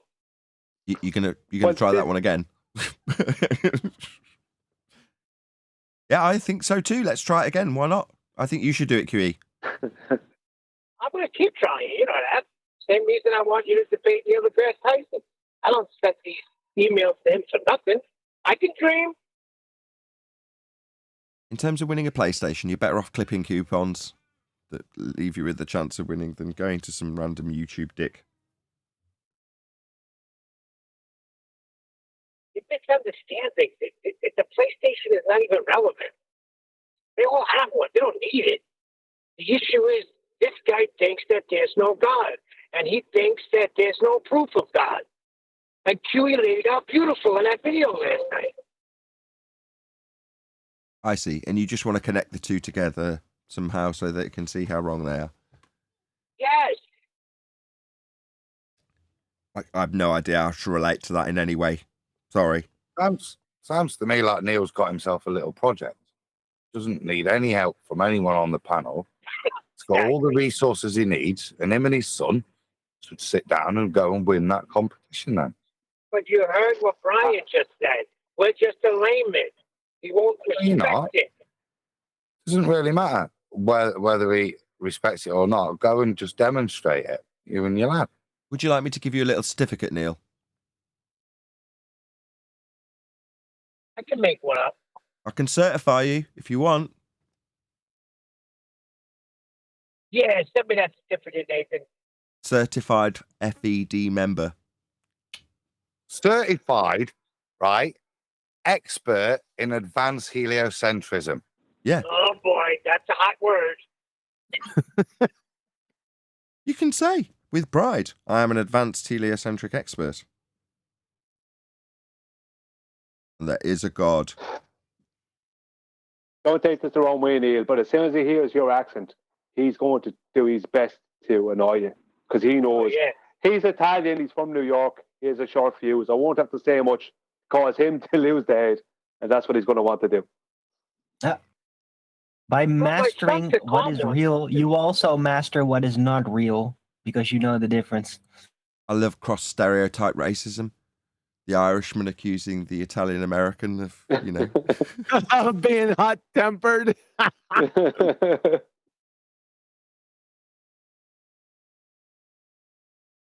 So to switch it up, how'd you guys like Bubba and Gump? Loved it. It was very good. It's something that I could definitely listen back to several times because there's a lot. I understood it, but obviously there's a lot of stuff in there that I'm not knowledgeable about. But I understood exactly what was going on. Yeah. Oh, by the way, you have somebody in Discord that claims that you're not understandable. I think you laid it out pretty plain and simple to me. I'm not. I didn't hear you clearly. You need to get a new mic. I'm driving. Somebody was saying, I think it was Gene, the TikTok guy, TikTok salesman, that you use too many analogies that nobody understands. Huh? Yep, that's what he said. Because they're on Adderall, John. Yeah. So do I. I was like, are you serious right now? What was You I got going to to be say? the only one. Somebody made a comment that that dude looked like someone. They said flock of seagulls. I lost it. I didn't go look that up though. Dude, buddy.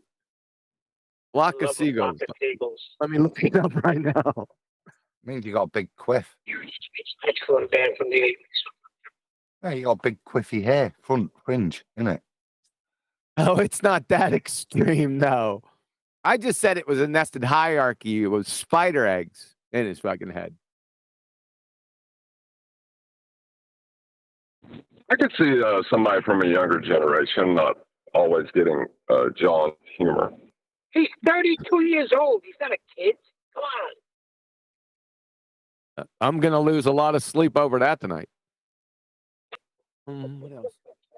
How did you they just kept walking from the fire into the blast furnace. I couldn't believe it when I first listened to it. I said, they're not going to do that. Oh, yes, they are. Too funny. I loved it. It's going to go for a marathon, though, I think. Like I said, I only got to about 20 minutes or so. I haven't listened to the rest of it. So it might be even better.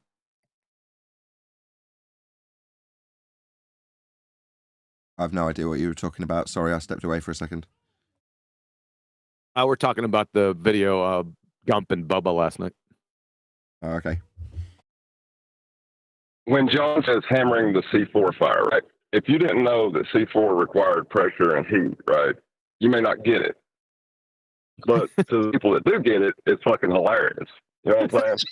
Well, most people are too embarrassed to ask. That's the thing I've noticed throughout life.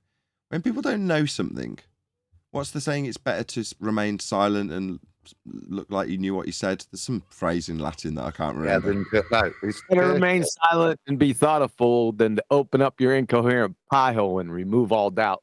Perfect. Thank you very So much. why not just ask a question? The problem with that is If that you don't, unless you've got very low self-confidence, right? Because then you can't convince people to do this. But if you don't know something, I'd just see that as an opportunity to find out something new. So I remember the first time I heard QE say that, just keep on hammering the C4 fire. And I was like, what the hell does that mean? And he just had to break it down for me. Now, being a non-grunt, or whatever you would call me, civvy, or whatever, how the hell am I going to know what C4 does? I'm not cracking safes, so I'm not burgling banks. How am I going to know what it does? I'm not, right? Not blowing up bridges. Right, but if you've not been involved in demolition to any extent whatsoever, which, let's be honest, most people haven't, then why would you know what hammering the C4 fire means until someone tells you? But most people are too embarrassed to ask. So you hear a phrase like that. It's like functional sequence specified complexity. If you've heard that term and gone, oh, yeah, of course. Oh, yeah, what does it mean? Most people wouldn't have the slightest idea, and neither would I, unless you've obviously sat through one of Quantum Eraser's presentations on the Sandcastle. Well, you've got to ask. If you don't know something, just say, I don't know. What does that mean? Especially when it's new words. I love new words. Oh, that's a new word. What does that mean? yeah, but C4, it's in movies. Hold on, but Adam, C4 is in movies. No. Come on, you could get that. I wasn't arguing the nuance. I was saying that there's a difference here, isn't there? This is a knowledge-based japery, as opposed to John just being a boomer, which was the initial thing I don't know what he's on about. This has nothing to do with your age. It's to do with your knowledge base, isn't it? These jokes. So you're just too clever for them. Well, that's their problem, isn't it? As opposed to it just being jokes about the Rolling Stones or I was trying to say that in a nice way, Adam, but you just went out and said it. Got to be honest. Wasn't insulting John. I was saying that's their lack of knowledge. That means they're not keeping up, as opposed to, let's say, I used Owen's phrase, a boomer. So at the dinner table yesterday, right? And my wife's dad said, something about putting an armband on. And my son had no idea what that meant, that analogy. So he just went, what the hell? You see, and best thing to do, what the hell are you on about, Grandad? He said, putting armbands on, what's that for? Obviously for you more. talk about when he's walking in the dark. But when you when you put an armband on for mourning. So it was just a joke that required that statement, but he had no idea. So instead of pretending and nodding, he went, "What the hell are you on about? Why would you do that?" Oh, sorry. So yeah, I don't think that's done here. You're talking about like a black armband? Not yet. No. Okay.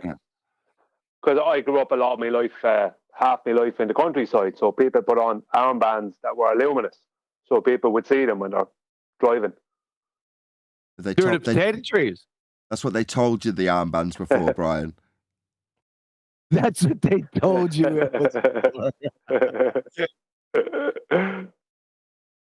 So you're visible to us. Very visible.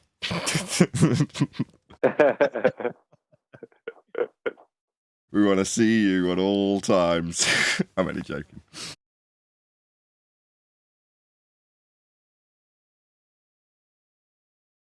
But yeah, like what I was saying before about a younger generation, usually knowledge is something accrued over time. So the younger you are, it ain't necessarily a rule, but usually you're less likely to be knowledgeable, right?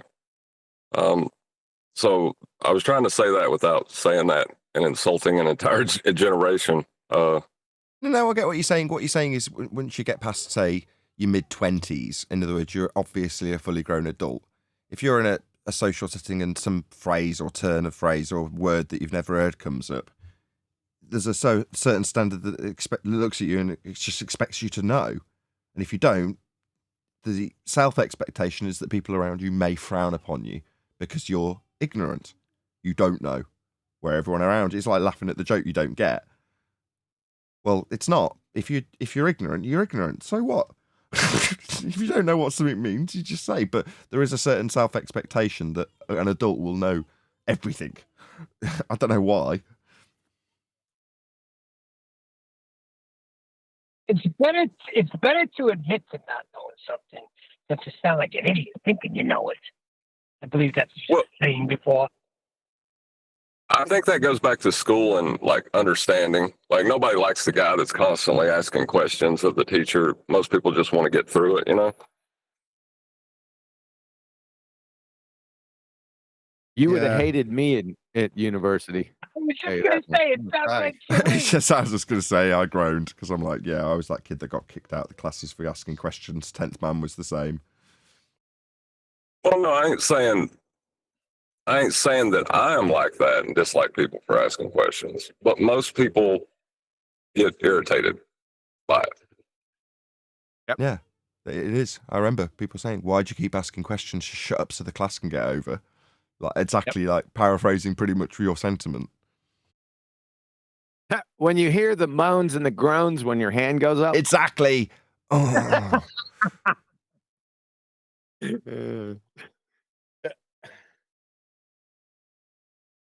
Never bothered me. I don't think that counts in a school setting, but I'll tell you where it bothers me. When you go to orientation for a job and people lift their freaking hands up to ask a question. Are you joking me? What's the problem exactly? See, Neil would have groaned at you guys. Yeah, I was just thinking that. What's the problem? No, I said not the education. Not if you're in school. It's different. You're talking about on a job, and they're giving orientation for the job, and a moron asks a question. Yeah, you see, the thing is then, Neil, trying to get through it to get on the job site. Well, exactly. You'd have moaned at them, and then you'd have moaned when they'd have got a better position on the site, right? Showing a willingness and an intrigue in the job instead of being the guys at the back going, "Oh." No, I should have phrased it better.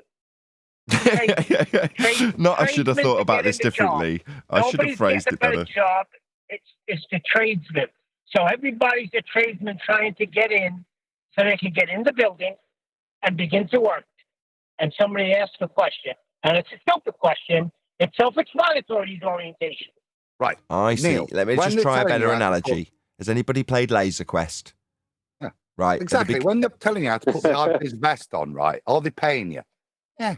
Right? So happy.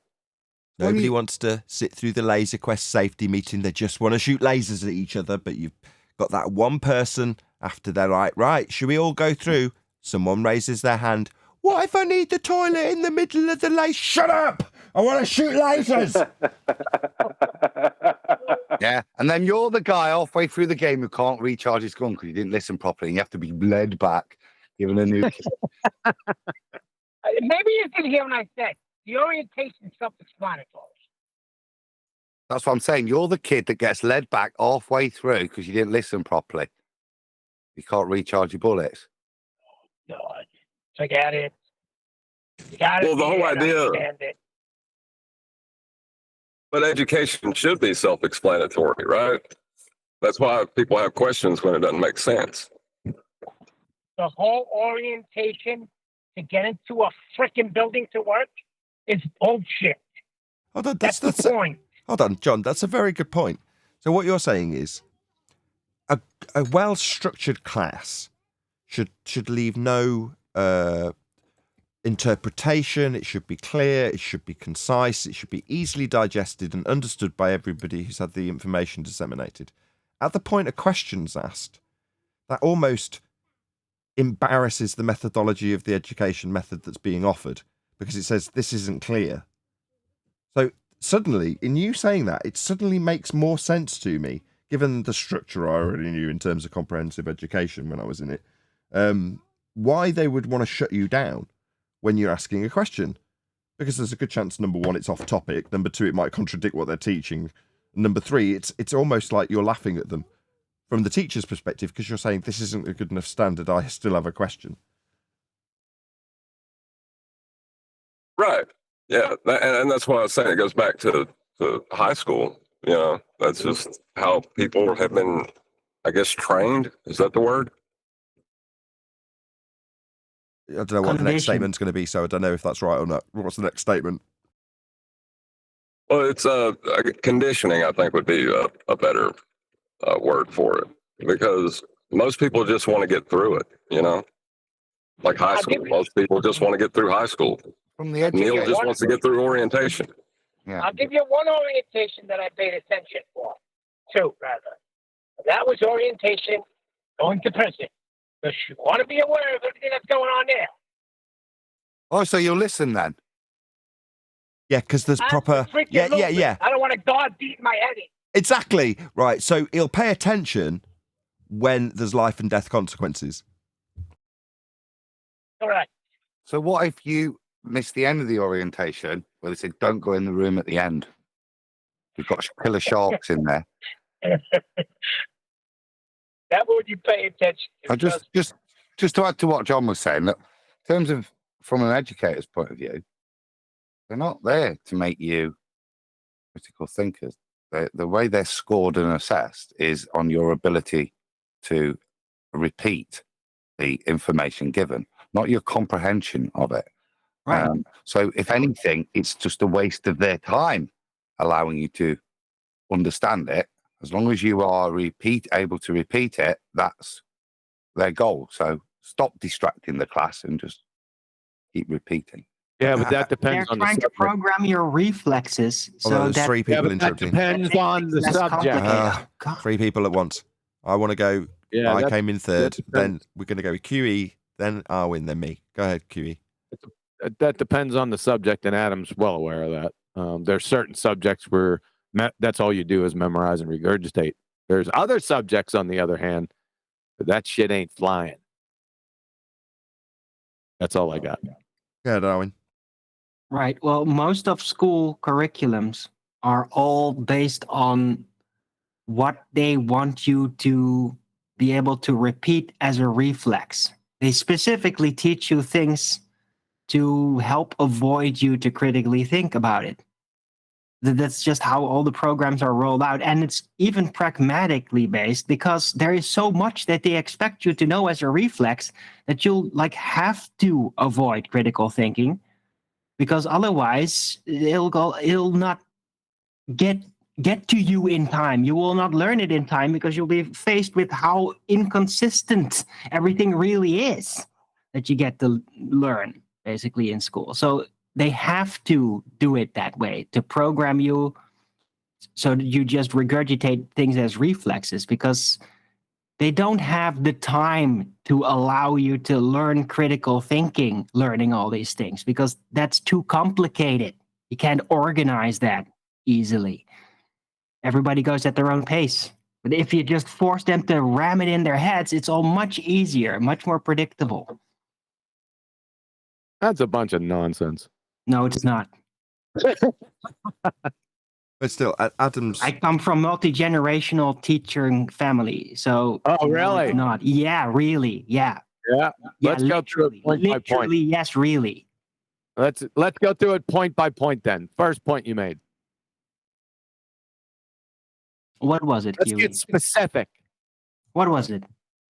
Yeah, that's right. Now I'm asking you, so that you can prove that you actually paid attention and didn't just outright dismiss it without actually remembering it.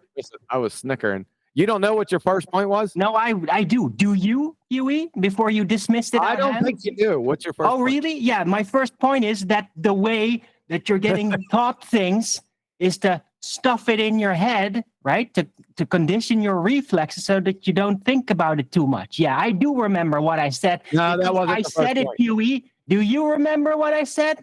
Yeah, that wasn't the Mr. first point. Dismiss out of hand? That wasn't the first point, though. Yeah, it was my first point. That was the first point that I made. You Let's might rewind have it. misremembered because you just rewind dismissed it out of hand. Let's rewind it. Why Play his didn't first you point. rewind it? I will. That wasn't your first point. Oh, really? What was my first point? All and no, you said most and then all. Most teachers, that's all they do. That the general stuff. I'm not even talking about teachers. I'm talking about how the curriculum is set up in schools, everywhere, how the education system is standardized, set up, and why. That's what I was Everywhere. talking about. And it's not nonsense, QE. Everywhere. Yeah, everywhere in the Western world, everywhere where there is standardized education. Yes, everywhere. Yes. All right, prove that. It's the same everywhere. Well, the teaching hold on. system is the same. Look at the schools. Look at how they do. Look at what they roll out. It's the same. It's all standardized, QE. I don't know what the hell kind of point you're trying to make, but you're in over your head. Everyone else I know does. what I'm actually talking about here. Everyone else does, and you couldn't put me over my head. Yeah, you can bluff. You can bluff all you like, but I think I'm actually know a thing or two about education, QE. You. Yeah, I do, because I come from a family of teachers. I heard that. Multi-generation. Yeah, my grandmother was a teacher. My mother was a teacher. My dad was a teacher. My aunt That's is amazing. a teacher. Yeah, I know a thing or two about teaching, QE. Mr. Big Mouth, why don't you stick to your faculty, yeah? You know so much about physics. Why don't you stick to that? Because I know come things from about other fields. Yeah? I come from a family of electricians, but I am colorblind to red and pink. That's good on you. Tell him, Spider. I've heard that if you can, you do. If you can't, you teach. And if you can't teach, you teach gym. That's hilarious. That's School of Rock, baby. That's right. Yeah, well, that's cool. You can call me on not being able to. Yeah, I can't. I come from a family of can't. But yeah, we do fucking know how teaching works. Yeah? I was just kidding. I wasn't. I was trying to lighten the mood. You're not letting that happen. Me too. Same here, I Owen. just want you to stop doing that. Hold on, Stop Owen, did that make you a teacher? patronizing me, John. Just because you know about fucking physics doesn't mean you know everything else better than me. No, You don't. Owen, both You just John got a and big blabbermouth, and you both- always waltz on every fucking thing I roll out on the show every time you're there Very weak because again. you're a patronizing asshole. No, you're That's the one why. that's being Don't patronising, take Owen. no shit, Right? Spider. Right? Both me and John tried to change the subject from your anti little argument with QE and move on. And you, because it's period week, have jumped on both of us. You misinterpreted what I said, and you misinterpreted what John said. No, I didn't. Read the room, Arwin, a little bit, son. Don't think it's an instant persecution. I was bored of your fucking you and John your QE literally argument. told me I don't know what the fuck I'm talking about. Bored. You're wrong. I was bored of listening to you and QE talk about teaching or whatever you just fucking said. Yeah. So was John, which is why both of us made attempts to move the conversation on. Not because we're having a go at you, because we're bored of listening to you and QE. Okay, Read well, the that's room fine. a bit, daft That's lad. fine. Then be bored I'm about trying to it. instigate a Don't patronize me like I don't know what the fuck I'm patronising talking you about. now.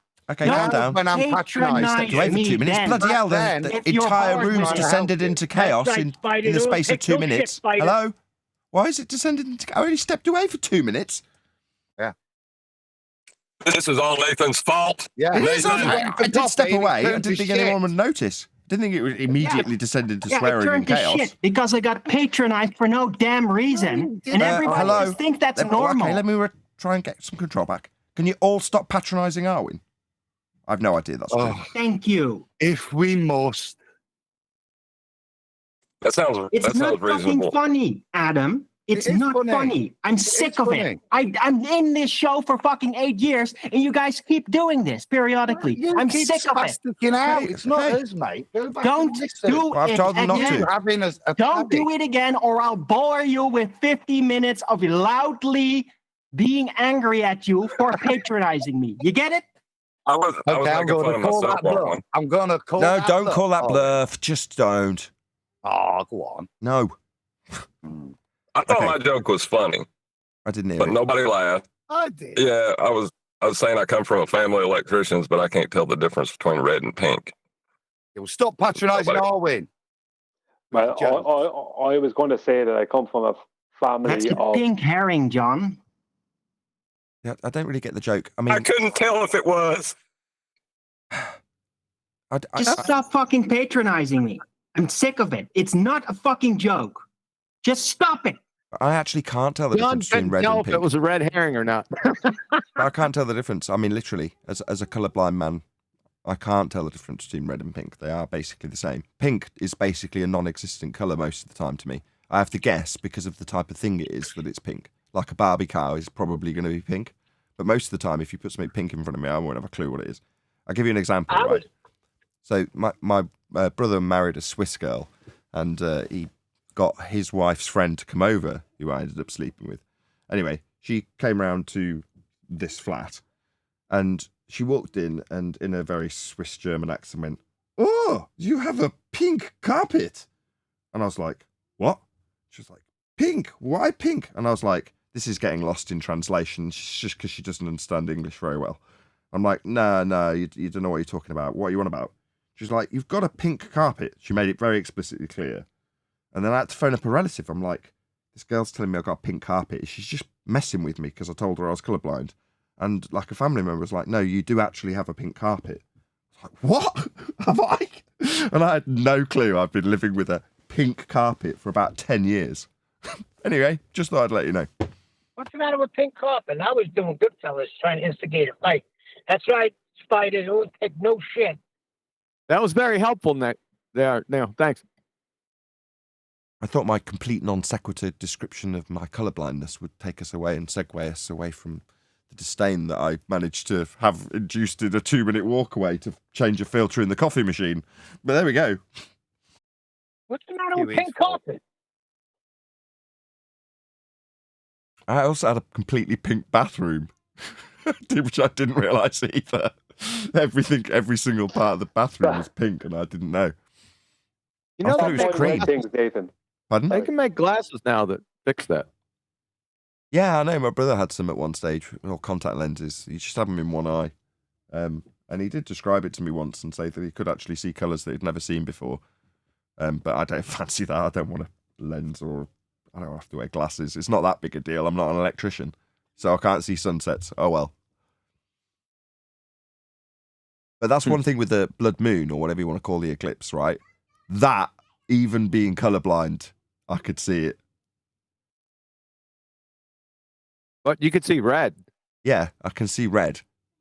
Red is a color I can see. I mean, it might be pink. It could be brown, but I'm pretty sure I can see red. In other words, it's hard to describe being colorblind because you've got nothing to compare it to.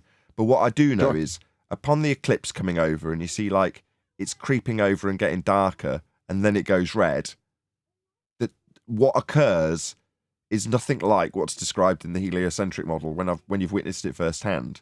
And I have a couple of times. It's not like I've just seen one, but I'm just saying when you do see it, it's nothing like as described.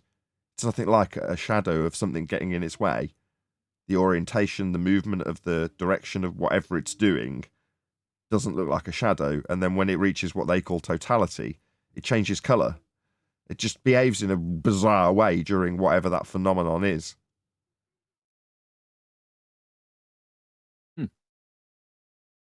But even being colourblind, I can tell that it changed colour and a shadow. You know what I'm saying? What colors can't you see?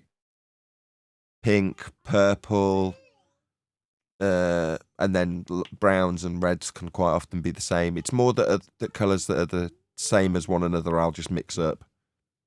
So, yeah. So sometimes if I'm entering if coming out of a dark set of road or a dark road and then you're coming towards streetlights, I've stamped on the anchors thinking I'm coming to a red light, or I've slowed down for the street lights, and then you get close enough and go, oh, it's a street light. Because to me, it just looks like a red light. Oh, so I can get out of a ticket now. All I'm going to tell a cop is I'm colorblind. That shit was green. The order doesn't change, Neil. So...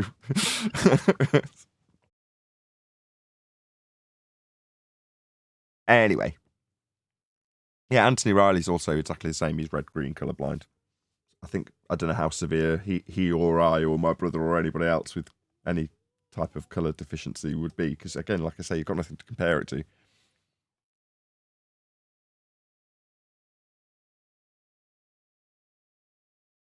Anyway, What's the thing, Nathan, when you can't read, you see everything backwards? What's that called again? Being stupid? Stupidity? Being an idiot? Being an idiot. Dyslexia. All dyslexia is somebody hearing a word and associating it in their head with 3 or 4 different things. That's all it is. That's all that's going on with that. So people hear or see a word and they have too many associations for that word in their head. So they end up associating it with the wrong thing. No, it's not that at all. That's not that. What the hell, Brian? You smoking those potatoes again? I tell you it is because I talked to a guy whose brother is a severely dyslexic, and you can't even say it. Yeah, dyslexic. Yeah, and he absolutely was. That's exactly what it is. He said, "I've been trying to explain it for years and years, and my brother tried to explain it for years and years, and he couldn't." And he said it to his brother, and his brother totally agreed. No. Adam said, "No." Well, go and talk to his brother then, Adam. I talked to my son, who's dyslexic. There you go. So what is dyslexia again? If it's not taking a word and having too many associations for that word, what is it? Inability to read the words move on the page, letters swap around. That happens to me. Yeah. Well, you're probably dyslexic, Brian. If you look up in the dictionary, it says "see also just stupid," I think. Well, Sammy the Bull is no, I'm also dyslexic. There's plenty of people who are dyslexic. Dyslexic's relatively common. See, also stupid. No, it's all right. As a black Jewish dyslexic, I can take the piss out of it. It's okay. It was a nice touch with the C also. It caught my funny bone.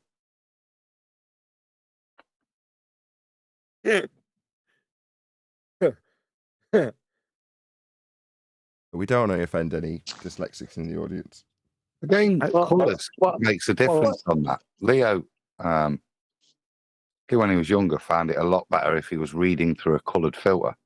The words would move less. Even just looking, so I don't know if it's linked. but he certainly had less issues reading through a blue filter. I found it really helpful reading through like a red, green, and blue filter, like a color wheel projecting images onto a screen. That worked really well. Sammy the Bull swears that he would have had a different life. He may not have been what he became if he was diagnosed at 60. Yeah, probably on Tuesday, maybe Wednesday. We'll see. See how it goes, Neil. Funny. Is that it? Oh, is there no more dyslexic jokes? I'm trying to get a handle on it because I'm trying to understand the mind of a hitman. I've also got some great epileptic jokes now that I've got an epileptic daughter. Want to hear those? I tend to, on this one, then stick with my faith and just in dog we trust. In what? Dog? Dog we trust? Trust. That's a good one, Adam.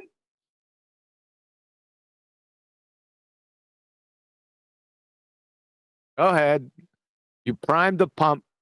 Epileptic jokes. Let's hear it.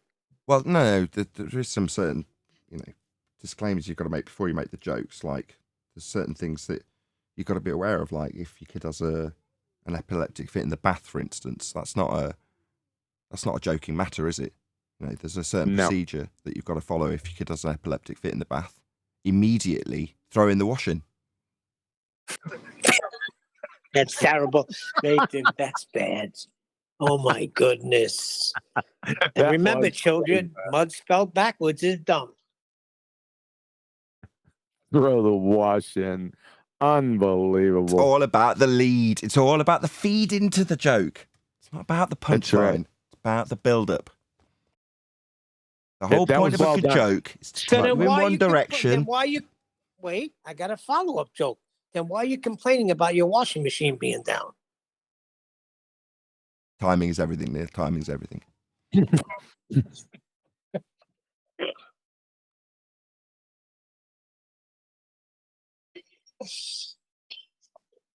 Well, is there anything else we can bash? We've done Jews, epileptics, colorblind, blacks, Hispanics. Anything else? Dyslexics. Atheist. I'm trying to find the guy. I'm home. Trying to find who this guy is. American Italians. That's What too about long. Italian Americans? Too long a list to claim I identify as all of them. And all while simultaneously patronising the Dutch. That was the worst crime. Oh, he's not even here. Oh. He's gone. Why does Flatsoid and South Africans get away with it? I never hear anybody say anything about the South Africans. Because they sound funny.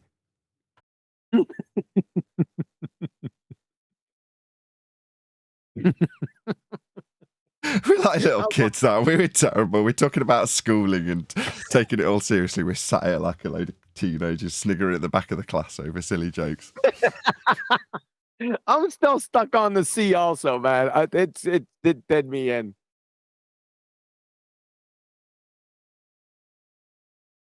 I'm going to be incorporating that. I watch a show called Linus Tech Tips, and I learned a new rephrasing of a socially made acceptable by its own culture's negative connotations of a word example being misunderstood. That sounds complicated, but I'll break it down. So Linus Tech Tips is talking about how times have changed so much, and back only 5-6 years ago, he could use the hard R in videos and nobody would bat an eyelid. Now, again, like we were discussing earlier, when I hear a term, I'm like, what the hell does hard R mean? So I had to look it up. So I searched, what's this mean? Hard R. Now, hard R is the difference between saying nigger and nigger. As in, hard R is the ER on the end of nigger, making it derogatory to a black person if you say nigger, and complimentary between black people if you say nigger. Make sense? So the hard R is the distinction between those two words, as opposed to the reclaiming of the word by the black community versus the whenever it was predominantly used in the 30s or 40s or whenever that was a really racist word. Maybe it's even more recent. I don't know. It doesn't matter. But Linus Tech Tips didn't know that, like I didn't know that. But he's obviously heard the term used at some point, right? So he's saying it meaning retard. So he'd be saying what he actually means is 5 or 6 years ago, someone would drop a piece of electronic equipment and I go, "You retard," to the person who dropped it.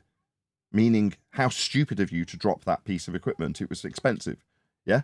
But now, in modern society, you can't use the retard word. It's too offensive. That was his point. But he'd misunderstood or misconstrued what hard R meant. So he was saying to his audience, I used to use hard R's only 6 years ago, right? Now, for anybody who does know what the actual meaning of hard R means, it sounded like he was being incredibly racist only 6 years ago. That's how he said it to his audience live. I was using the hard R word only 6 years ago. I'm like, oh, God. Just ask. Next time you hear a phrase, hard R, don't assume it means retard, because you'll look like a retard. Anyway. And with that. Well, we're sniggering, we're talking racism and prejudice, stereotyping fallacies right at the beginning of the show, so it seemed like an appropriate thing. I've never had an opportunity to bring it up in the last few days since it's probably been a week since he said it live. Hey, Nathan. Yes. I heard you were looking for me earlier. I wanted to talk to me earlier. Yeah, you sent a comment and we mulled over your comment in one of the, I think it was in Skype that you dropped a comment after Matthew had been on the show. And we dwelled on it for a significant amount of time. But that show is yet to come out to the general public. It comes out tonight on the second channel. So unless you had been there or you're a member of my channel, which I don't know if you are, probably not, but you wouldn't be aware that we had dwelled upon that question, that comment that you made for a significant period. And I just wanted to make you aware. So Which you comment? might be interested in our... Which one was that? Yeah, I'm sorry, what was the comment? Well, just remind me. What you said was, you can't just distinguish between malice aforethought and ignorance. No, that's not him. Was that not Paul? That was refracted curvature. I thought it was Paul. Nope. Oh.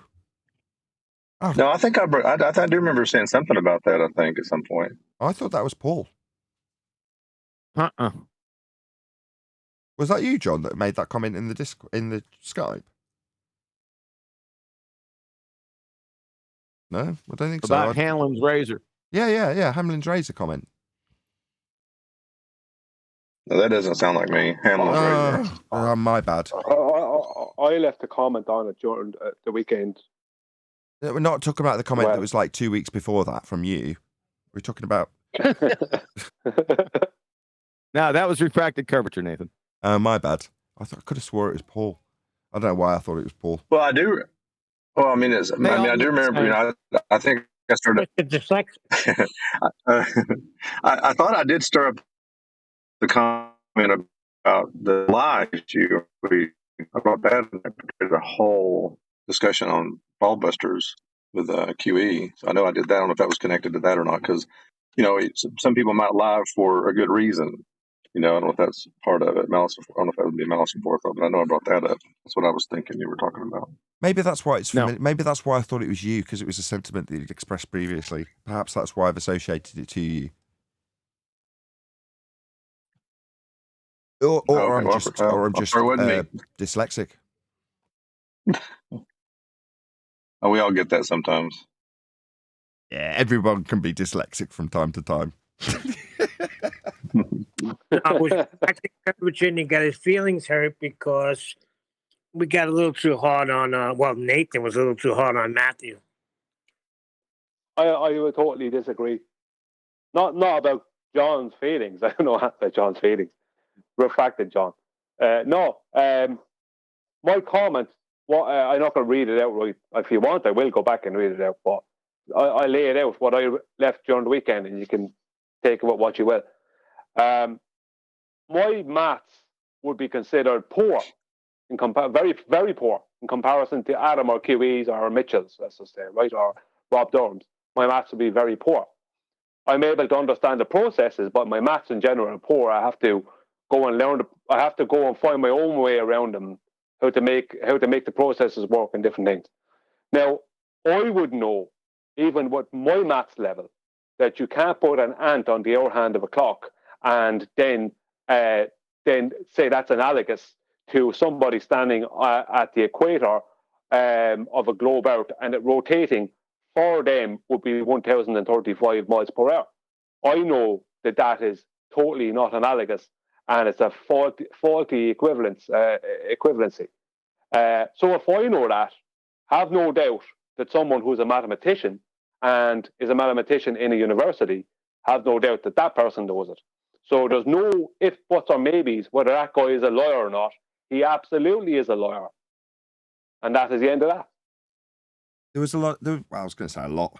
There was a couple of people, one or two, that were very disapproving of my apology. They're like, no, I've dealt with this person for a long time, and they are just looking for ways to agree with flat earthers was one, and the other was just sharpen their tools against their students or something like that. There was, like I say, it was only one or two people.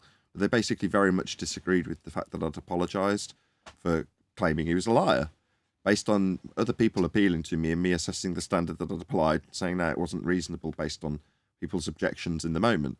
But after I'd apologised, there were people like, that's outrageous, you shouldn't be apologising, the guy is a liar. He knows better, he's been in the arena long enough, and your justification in the moment was perfect. Taking your apology into consideration makes it seem like he's not a liar when he knows better. That was the sentiment. I mean, I still stand by me feeling like I hadn't reached a reasonable standard, and we should be holding ourselves to the highest standard in all regards. So, you know, that's no different, and therefore I'm not going to suddenly retract my apology, far from that.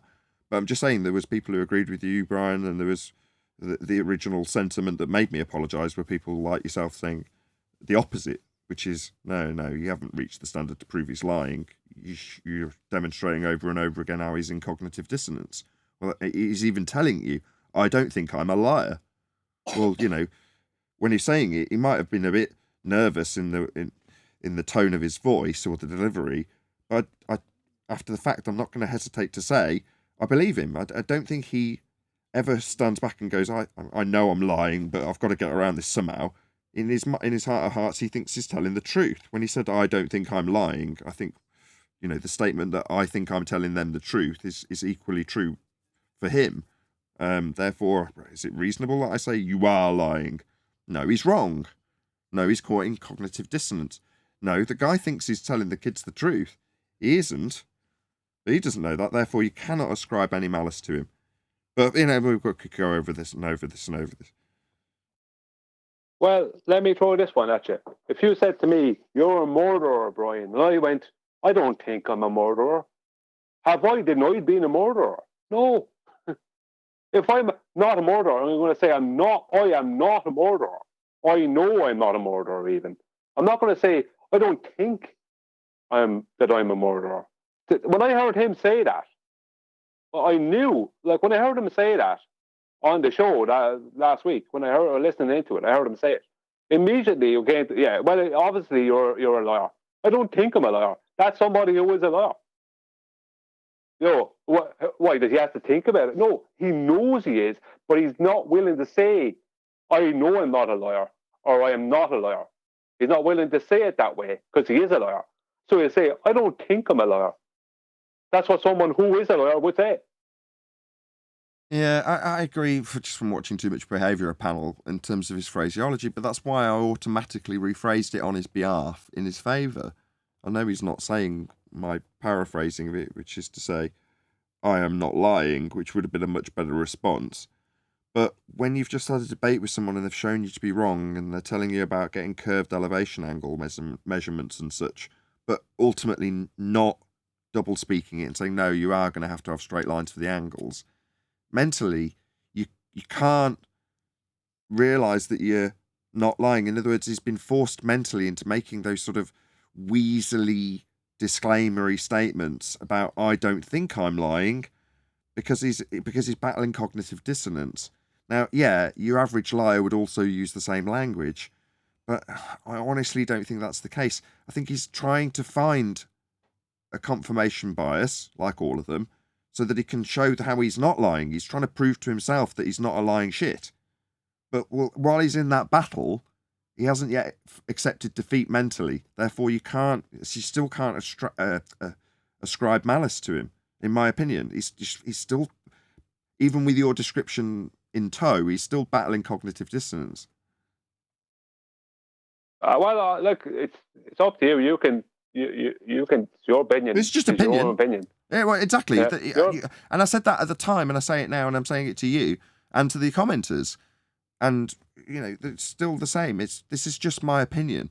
I don't know if deep down he knows he's just a bullshitting fraud, but he doesn't. He just strikes me as your average beta teacher. He's just a guy.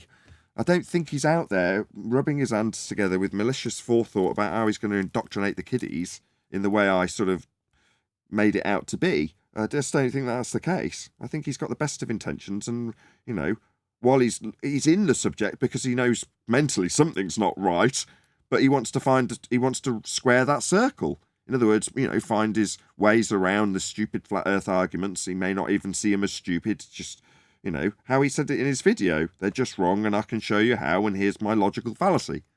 Well, if that's what he's convinced himself with, well, us pointing out how wrong it is hasn't snapped him out of it, because he's like, well, I still think I'm going to teach the kids a sphere because I don't think I'm lying.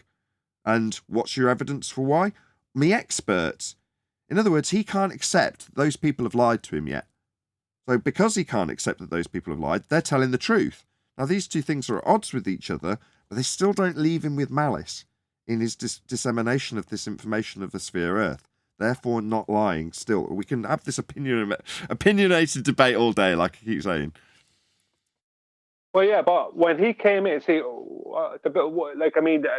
when he came in, and I obviously wasn't on the show last week, but when I heard the show afterwards, the after show or whatever, when he came in, and the first thing he addressed was, you were right about what you said about the ant on the air hand of the clock.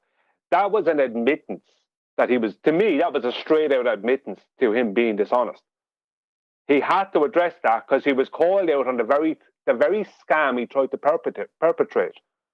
To me, that was like, yeah, you're admitting yeah. I'm not stupid, pal. I know I was saying it to myself in my own head. I know why you're saying that. I know why you're addressing that, because you have to. Because you're supposed to be a university level mathematician, right? And you made that analogy. That was a completely false analogy, a false equivalency. Yeah, there's no way you would do that by accident. That just cannot happen. It can't. How do you know? Again, cognitive dissonance is a strange beast in terms of how it makes people behave. Now, upon having it pointed out to him, being a mathematician, by Adam, a fellow mathematician, of what you're describing accurately, Brian, which is mathematical dishonesty, he's gone, yeah, I'll concede that. Well, that doesn't mean that he's going, yeah, I'm a liar. Well, to me, that's how I read it. And as I said, it's your opinion, it's your own opinion. Like, I'm not looking to change your opinion, but for me, that's how I read it. I read it straight away. And maybe my people might see it as being closed-minded, but once I'm fixed onto, yeah, you're a liar, or that person is a liar, I don't leave that. That didn't happen for nothing. That's how I view it in my own head. That didn't happen for nothing. I didn't suddenly start having paranoid thoughts about the person. The person did something to create this, and with him, straight away, like I'll forever see him as a liar. That's just the way I am. Maybe. Fair enough. Well, my initial gut reaction was the same as yours, wasn't it? Yeah. And sometimes your gut reaction is for a reason. I mean, it's not as if you're working off of nothing here. Like, he is giving, from my point of view, he's giving all the things that a lawyer would give. He's given evidence that he did something that was a false, like his ant on an air hand. Like, Adam's a mathematician, but if you go back to 9 years ago, would Adam, as a mathematician, would he have described what's happening to a person at the equator of the globe as being an ant on an air hand. Even Adam wouldn't have done that. And that's when he was supposedly a globe believer 9 years ago. You know, you have to see it that way. What would somebody actually do? In the face of cognitive dissonance, when you've got a from birth belief that you're on a sphere that's automatically true, whether you like it or not. No, guy's a liar. We all had that. He's been dealt with for 3 years. I don't hear it. He's accountable, so he's a liar. He chooses not to believe. Pretend we're about a year in, Neil. You're telling me that a year into the discussion, you didn't go, maybe I'm wrong about this. Maybe it really is sphere-shaped. You're telling me you didn't have those thoughts at some stage? I never had them. I didn't either, Brian, but I'm asking Neil. I knew you didn't. I missed that, Nathan. Repeat that. Did you have a question that you might just be wrong about the whole flat earth thing? When it was first presented to me the first 2 weeks, I looked for proof that it was a sphere. So after that 2 weeks and I couldn't find any, that was it. And then once I found this channel and the gas pressure out of container argument and everything else, no, there's no... No, I don't need that, Neil. I just need that, yes, you had a 2 week period where you weren't quite sure. Well, imagine that you had I was trying to prove a sphere, yeah. Thanks. Yeah, thanks. Yeah, there was a 2 week period that you would concede, that you were on the fence, you didn't really know, you were questioning and doubting, blah, blah, blah. Right, well, in that 2 week period, if there's a lot riding on you maintaining a sphere belief, and for a mathematics professor or whatever Matthew is, there's a lot riding on it, isn't there? Well, therefore, you're going to try and find a route towards one side rather than the other when you get to that 2 week period, which might extend to 5 years. Nah, there's no way. Come on, 2 weeks, 3 years. No. You saying no way, you're denying the existence of anti-flat earthers, Neil. I see where you're going. Let me throw this at you, Nathan. Did you notice the way Matthew didn't have the reactions that some of the other anti-flat earthers had? He didn't feel the need to attack you, let's just say, in comments that I'm aware of afterwards at any time, or anything like that. He didn't feel the need to go after you because you haven't affected something that he holds deep down as a belief. That's how I view that. His behavior, his calm demeanor and calm behavior tells me that he's a straight out liar. Lawyers are generally, the good lawyers, are just lawyers, are generally pretty cool. Anyone I know who's a compulsive lawyer, I know 3 major compulsive lawyers, and they're cool as a breeze. They lie to your face as if nothing happened. They don't get bent out of shape by anything you have to say, anything else, because they don't have a belief, or they're only interested in lying to you and fooling you. That's their end goal. They don't care what you say. They're not interested in whether that would affect one of their beliefs. They're only interested in getting one over on you. And that's how I would view him. He's too cool and calm. He's too cool and calm to be innocent. That would be my attitude. You've got a couple of choices. You can either cuck to the globe faith and the Western world view, or you can tell the truth and suffer the consequences. That's basically your choices, isn't it? Because you're not going to get commended for telling people the truth. It's not going to benefit you. So that's just how it works. Just have to suck it up. But so you just say Matthew's in it because he's a teacher and he's got too much to lose? Yeah, geez, I didn't know teachers were getting paid such a tremendous amount of money. Last I heard, they were getting underpaid. He's a cuck to the globe system, and he wants to maintain that contact with it because he's dependent on it. So there's more vested interest for him than other people. To a certain extent, when you look into other anti-flat earthers, Simon Dan runs a little astronomy sideline, or whatever you want to call it. Well, therefore, he's got a certain amount of vested interest when he comes across us to go, oh, hang on a second. That challenges what I do. So, there's always going to be that level of 2-week period for you where you were able to relinquish the shackles, but they're looking to retain them.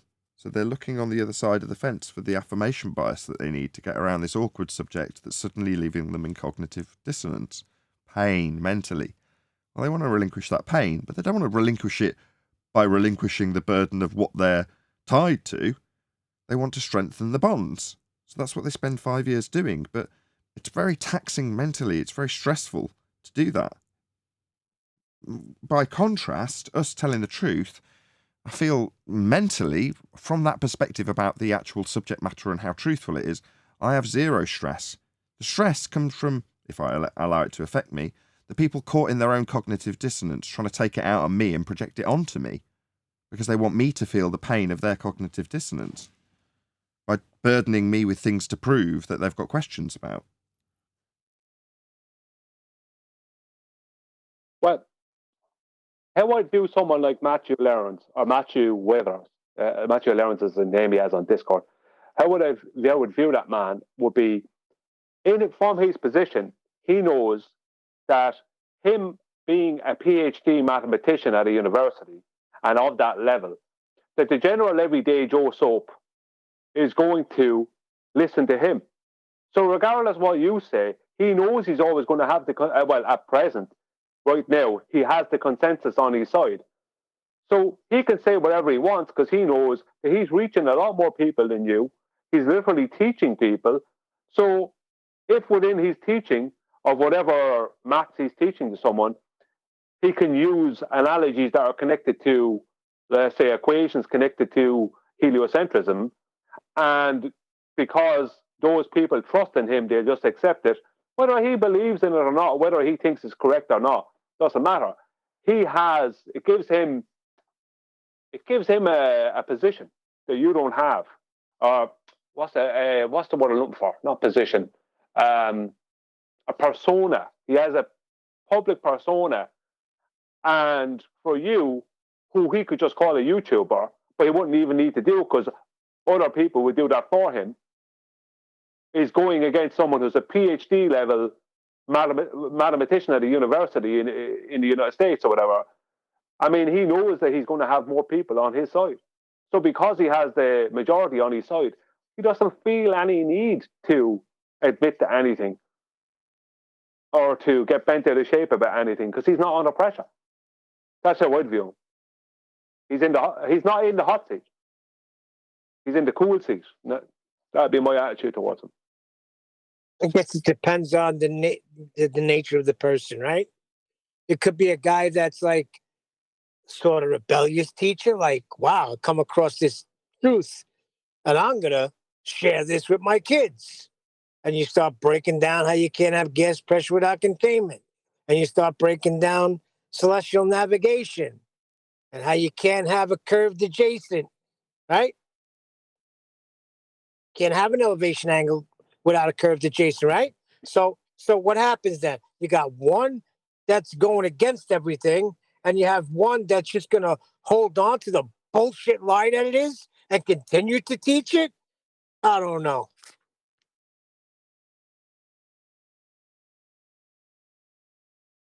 Well, I just think he's too cool. He's not. His feathers aren't fluffed, boy. He's not in a kerfuffle about this. He was able to come on and address the thing that he obviously was wrong about, and he knew it. He had to have known it was wrong. Adam wouldn't have done that when he was a baller. So how would Matthew Lawrence do it? I just don't believe that for a moment. So if anyone ever asks him, he can say, yeah, you can check with Nathan. I came on the show and I addressed that with him. I addressed that my analogy wasn't great. That's all he ever has to say. I mean, I would consider him to be a far more dangerous enemy than most of the ballers, because most of the ballers are see-through for the average everyday person, because they show it. They show all their problems with their anger and their trolling and all the rest of it. They show it. They can't stop because they can't sleep at night. They want Nathan to go away. Whereas Matthew Weathers, doesn't matter to Matthew whether Nathan goes away or not, because right now Matthew is doing okay. I just don't understand how you could continue on when it's smack in your face. How you can continue going on with the lie. I don't know. Even if I was a school teacher, I'd have to start teaching I don't know. the children the Address that with correct Brian. things. No, I think you underestimate. Again, back to cognitive dissonance. How much people want to resolve that. See, if he was indifferent to it, he wouldn't have come. He wouldn't be here, and he wouldn't see any necessity to be here. He'd go on with life as though it was totally inconsequential to him. But he doesn't. So I disagree with that. Well, it may be that you can see that on a surface level, or he may even say that. Or he may even give it as an excuse, Brian. It simply isn't the case. By his actions, it simply isn't the case. He does concern himself with it. That's why one of the last things I left him with is you can then go and question yourself about whether or not you're lying to your students. Yeah? Because once he comes to the awful realisation, like cats, suddenly you go, oh my God, have I brainwashed a load of kids into nonsense? Yeah? Suddenly there's a lot of self-reflection and contemplation that you might have to go through. A lot more skeletons are suddenly in that closet than you realised. If you're a teacher indoctrinating kids with a lie that you're suddenly contemplating yourself, there's a lot of ponderance and self-reflection that many people don't want to face. Well, that's why I left him with that. You're going to have to contemplate what you've done. Now, it's easy for us to turn around and say, no. At the point that you're lying to these kids, it's not. There's no malicious forethought. You thought it was true, and he even said that to us, didn't he? I think it's true. I don't think I'm lying. I'm not going to rephrase it for him this time. I don't think I'm lying. Oh, do you not? Well, why are you here then? There's no reason for you to be here then, is there? There's been no need to justify yourself to anybody. I don't go over to the Bigfoot forums going, I don't think I'm lying when I say Bigfoot's a load of old bollocks. I wouldn't be there. I've got no need to justify myself to Bigfoot believers when I know in my heart of hearts it's nonsense. It's suddenly inconsequential to me, isn't it? Yeah? But if I'm on the Bigfoot forums, what does that say? Then it's very different, isn't it? Well, this is a little bit different because what was pointed out about what he did, his analogy with the ant on the hour hand, that was pointed out originally straight away by Adam, who is a mathematician.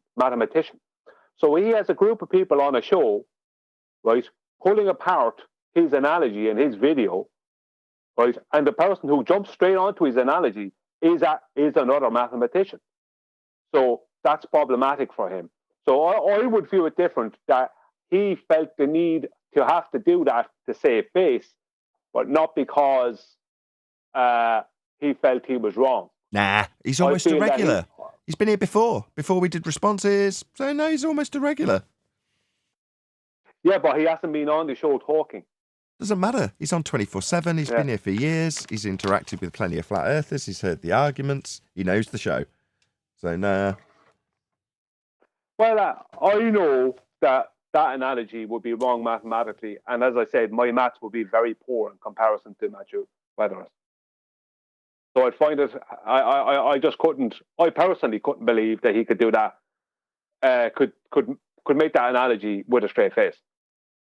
I agree, and I not because I just figured it out myself, but I remember QE going through the comparison between linear velocity versus angular rotation in RPM, and how the two aren't comparable, and how they get convoluted to make things seem slow when they're not.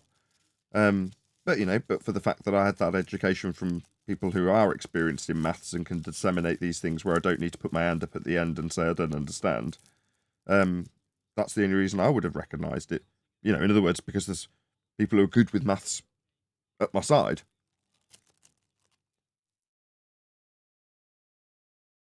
Well, look, there's no point in me trying to change your opinion or anything like that, because that would be a stupid thing to do. I can't read Matthew Weathers' mind. I can't divine his thoughts, but I can go by his actions. And I'm normally a pretty good judge of character. And he just seems far too cool for me. Now, I could be wrong. I could be wrong about a lot of As things. a teacher, they're trained in having patience with irritating little shits. Nah, he's controlled opposition. Oh God, what the fuck? And he thinks, like he told Nathan, he doesn't believe he's lying. So that would make you pretty calm. Yeah, and I believe him. Believing and thinking. I believe him. That statement. I don't believe I'm lying, or I don't think I'm lying. I take that at face value. He doesn't think he's lying. He's wrong. He's had his corrections.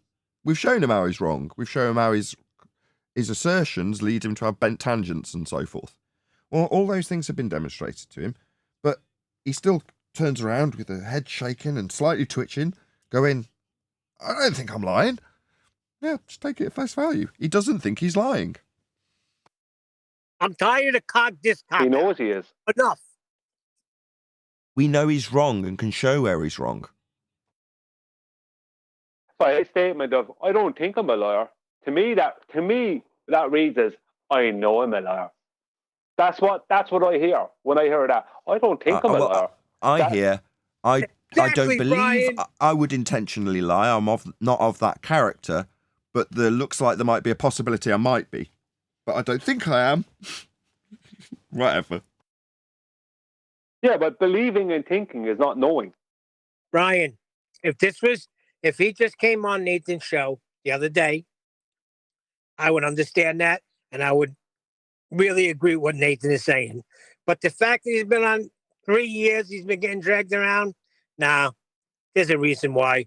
He's a lying sack of shit. The people who were saying it in the comments seem to have had interactions with him in the past, and they were like, nah, I've interacted with this guy, I've put the arguments across. He nods along with flat earthers and then goes away and just talks about the ball, therefore he's a liar. And you're like, okay, fine, you seem to have the same interactions and initial reaction as I did, and he's been around long enough to know better. So really, perhaps I should have stood by everything I said originally. Other than we can only express our opinion, base it on evidence, and then come to a conclusion. We haven't got a crystal ball and we can't see in his brain. We don't know whether he's got malice. We can't ever know. Well, let me put it into a different context, or put it into a different scenario, right? Let's we're talking about truth and lies here, right? Let's just say there was a bank robbery, and I knew where the money was being stored. I didn't do it.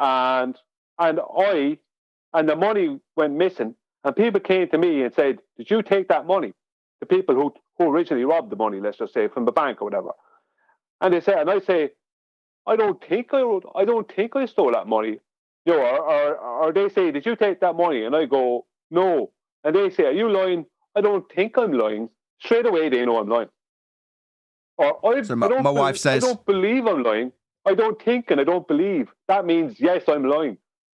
My wife says, did you pick up the keys? And I go, I don't think I picked up the keys. What's wrong with that? That's a little bit different, though. Oh, is because you're not, because you can't remember. You would totally remember when whether you took the money or didn't. Right. Like picking up the keys. Okay, perfect. Stop. You do pick up the keys 100 times a week. Okay, perfect. And you do it without thinking about it. Just stop at that thought. So, by the same standard, Matthew would remember lying to the kids, wouldn't he? If he was lying, he'd remember having to formulate that deceit and disseminate it to the children, and he doesn't have that memory.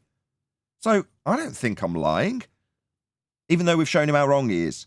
And that's what is disseminated to the kiddies, and how he's accidentally contradicted himself about measurement versus measurement versus calculation.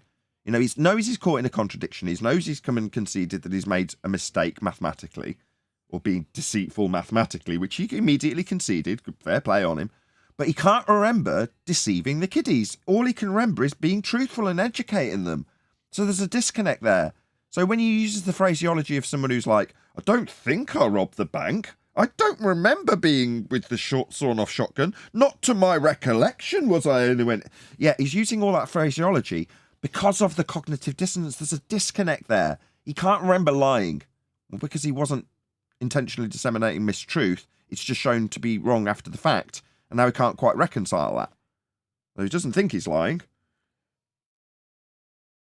Well, I have a video on my channel, and it involves Blue Marble Science and two surveyors on their side, claim surveyors, Jesse Kozlowski and this other guy, Jeff from Maine. Now, Blue Marble Science is promoting something that these two surveyors did, and I show how mathematically, within my video, I show how it's a complete fraud. Now, Blue Marble Science knew, because he knew exactly what they did, he knew what it was, and he promoted it, and they knew what it was when they were making it. Are the three of them in cognitive dissonance, or are they just three liars? There's certain people that are clearly calculating deceit, and often the anti-flat earthers we come across, you can only categorize it that way. You know, they've formulated the deceit. They've sat around and talked about it and worked out how they'll promote the deceit. That's a different set of circumstances. I don't think Matthew sat around with the rumpus working out how he's going to figure out this little problem. But he wouldn't need to, because he's already a mathematician. Right, but do you think that Blue Marble Science agreed with the information that you put out? Did he accept it as true, or did he just hand wave it? No, he hated it, because I called him a fraud to this day. I forget the outcomes. Listen to what he's asking. He's saying, in the same way as with the PlayStation earlier, will the person accept that you've proven your point to them, or will they hand wave it? And what John's asking you is, did Blue Marble listen to your point, recognise the coherency of the point and accept it, or alternatively, although it may be a subtle difference, did he just hand wave it? No, he did basically hand wave it up to a point, but he knew I was after damaging. Well, he knew he was after damaging his reputation. He tried to wiggle his way out of it. You know, that's how I view what Matthew Weathers did last week when he came in going. He just did it in a more stylish way. Oh yeah, made a bit of a mistake there. You know, it's like you knew the mistake you were making. You couldn't not know. I mean, Blue Marble Science is an engineer originally. He used to be in the Navy, I think, and he's an engineer. So he's ex-military and he's an engineer. So he knew the maths. His maths would be better than mine. But even I could pull apart the maths that were being presented and the supposed measurements by these two surveyors. So there's no way the three of them could be just by accident making that up. It was too sneaky what they did.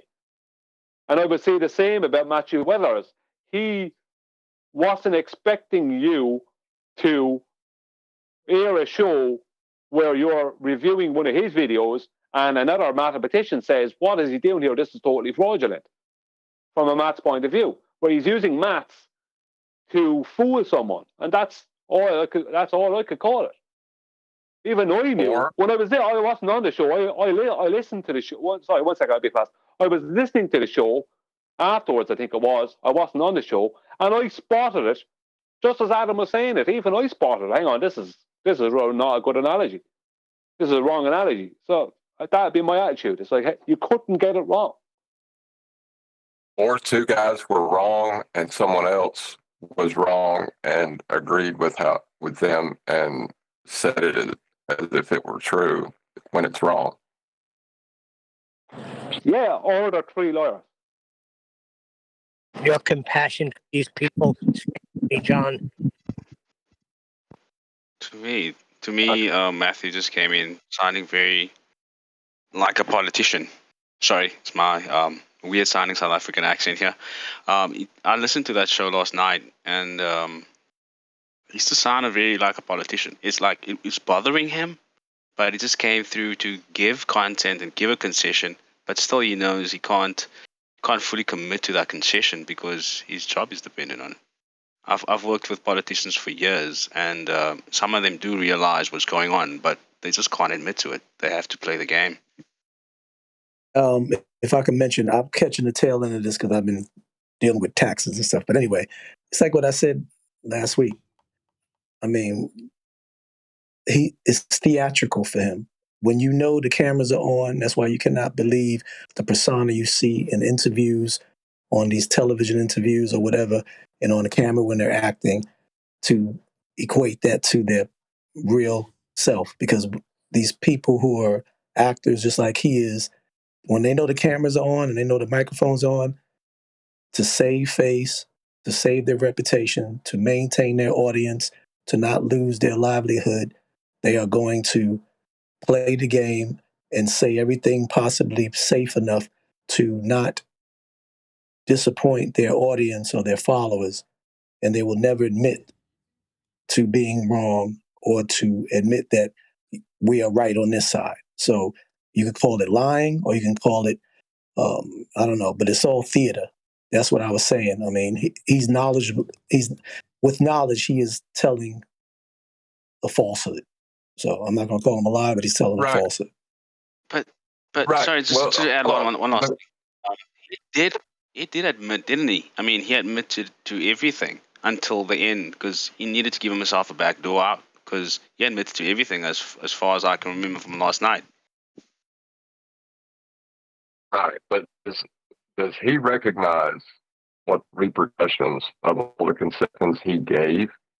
Does he? I don't think he does. No one's shown that he comprehends why those concessions are damaging. Yeah, but he gave himself a back door. Sorry. Yeah, I agree with that. I think he did give himself a back door out. That's why I would view him. Politician, I think, would be a great. I actually reckon he's a born politician. He should be a politician. That was the best. That sums it up for me. The word politician.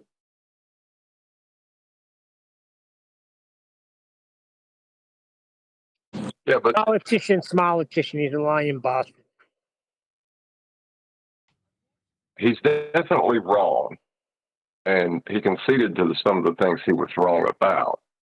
But in his mind, is he making the connections of how the things he was wrong about affects his other beliefs?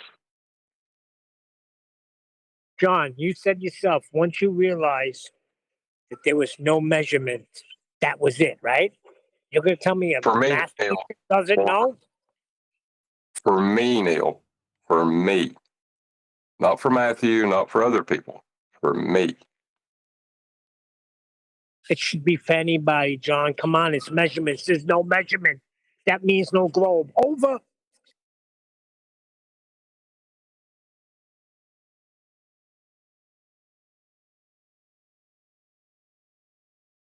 Still great content, though. I mean, having that admission by him, it's great content. So that's what we need to thank him for.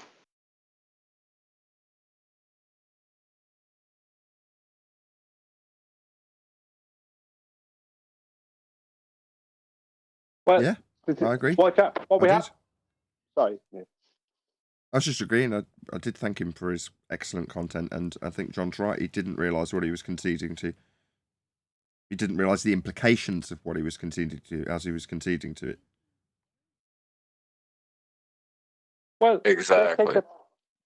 Let's take the politician angle. What would a politician want? They'd want their reputation to be less tarnished, and they'd want you to be smiling and patting them on the back as they walk out the back door. That's how I'd view him.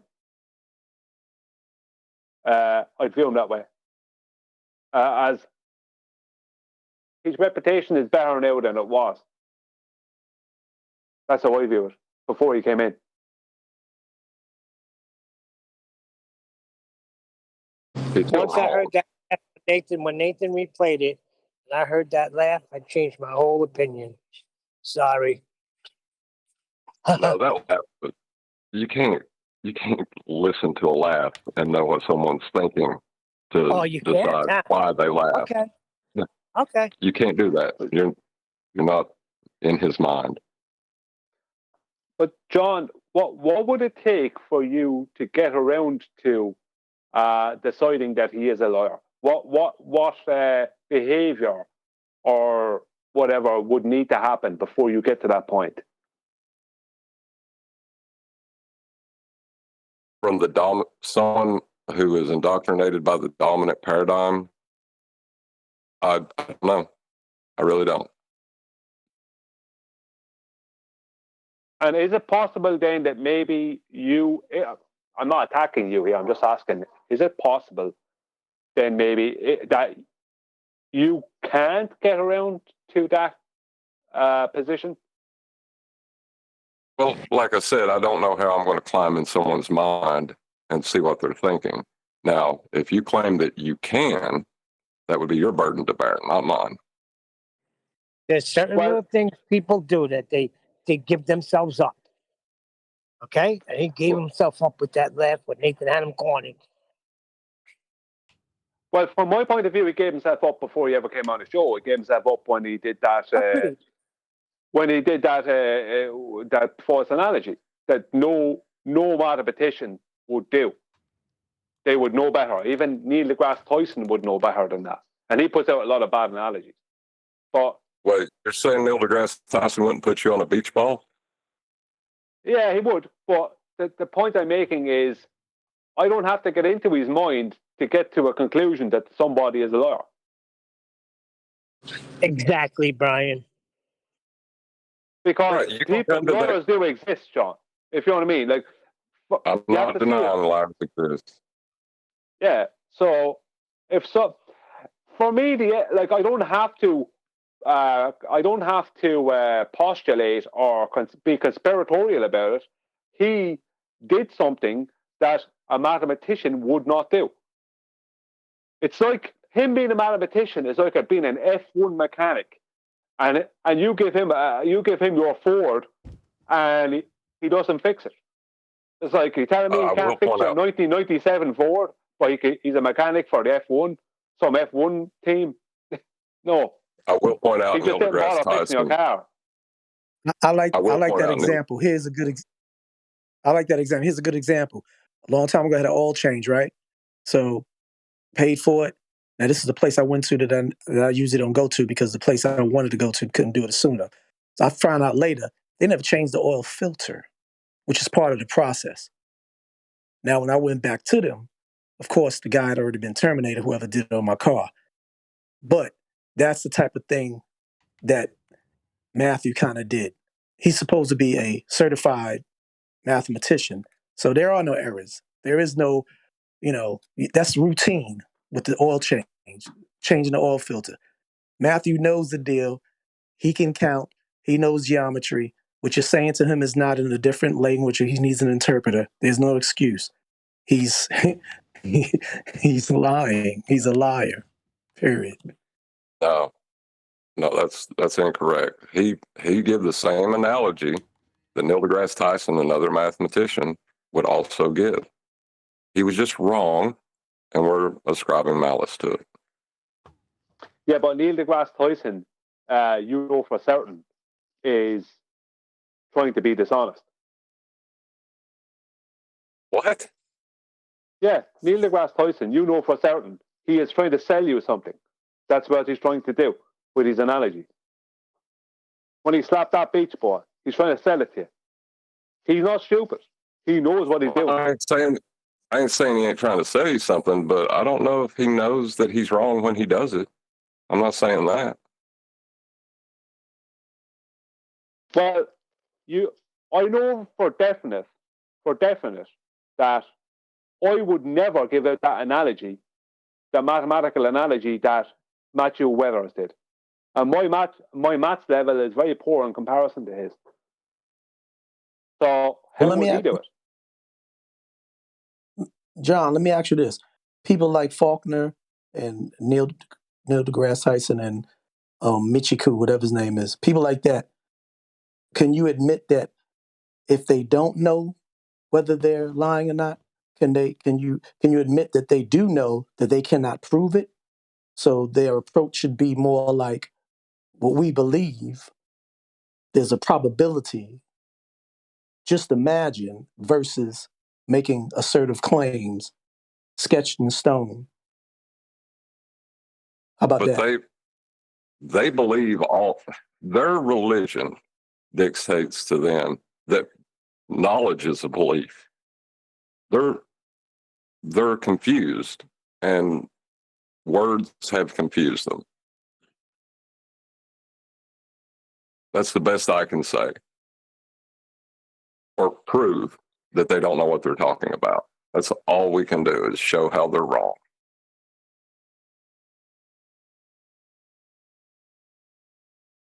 Yeah, I can't disagree with you there. I couldn't. The problem is this, right? If someone said to me, "Could you, let's say, put 5,000 euros down or whatever, to prove that Matthew Weather has lied," I can show his incompetence when it came to his analogy. But Matthew Weathers would have to admit to being lying, and liars won't admit to being a liar. So why waste your time with that, trying to prove something you know you can't prove? Just stick to what you know he's wrong. You can show he's wrong.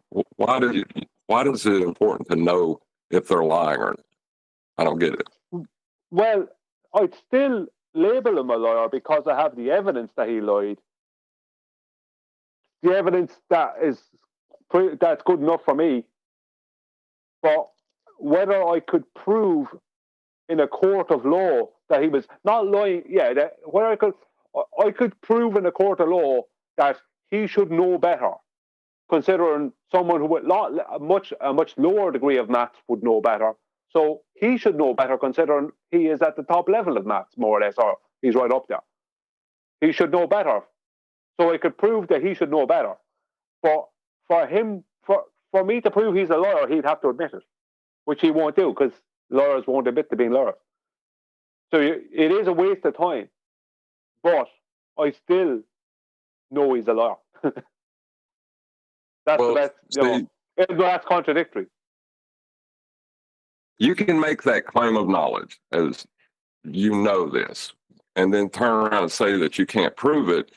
I could just within that say that you made a knowledge claim without knowledge.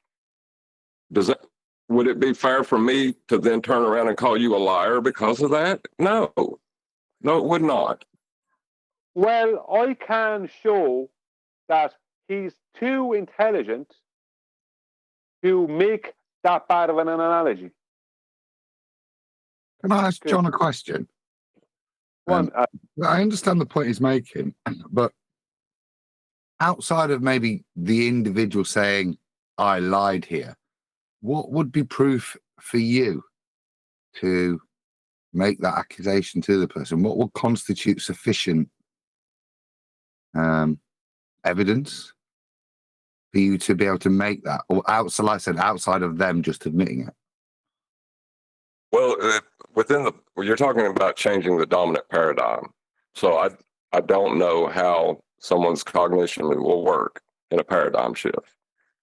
Now, if we're talking about whether someone lied when they filled out their taxes, there's subjective standards that you'll have to apply, because you're talking about what someone knows and understands and can comprehend and articulate. So, there's a lot more to it than just he was wrong, this is how he was wrong, and he should know better. I don't accept that. So the ice cream is missing, right? You didn't see the ice cream get eaten, but you ask your kid who's got sticky lips, "Did you eat the ice cream?" and say no. Right. Did that change that child's paradigm in any way when he said no? Or if he'd have said yes? If the child says, "No, I didn't," but you've not actually seen it yourself, you've got enough evidence, got sticky lips, the child, is that a lie to you?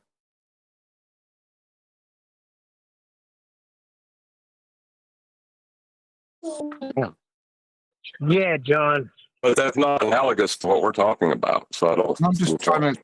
Well, it is, because you're the one that's using words to which I'm just trying to get your definition of a lie and then I can go to something more analogous, maybe. But I'm just trying to see where the boundaries are. What's your trigger point for you to be able to say that's a lie? Well, I asked this what one. You've claim not did I seen make? the ice cream being Whoa. eaten. The claim that it's not a lie, right?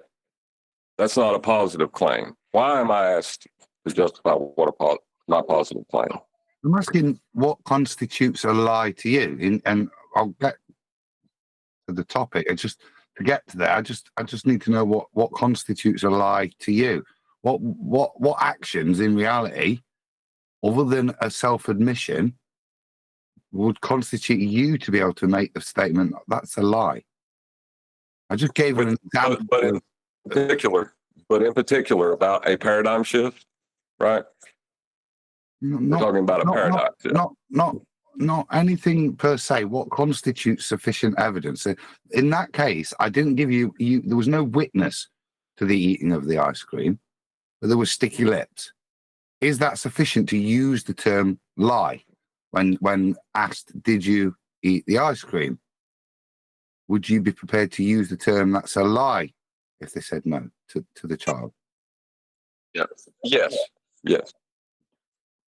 So no direct evidence, no actual witnessing. We can't necessarily know, but we've got enough evidence to indicate. Now, the sticky lips, the ice cream is the only thing that could have caused that, right? Yeah, but well, hold on a sec. Why am I getting drawn in this ridiculous analogy? What does this have to do with someone's worldview?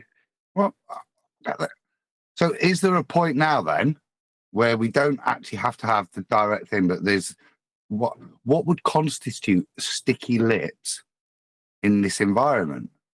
See, the reason I called him out was they were very sticky lips to me in terms of. I recognize that he apologized for his miscalculation, which is what he did.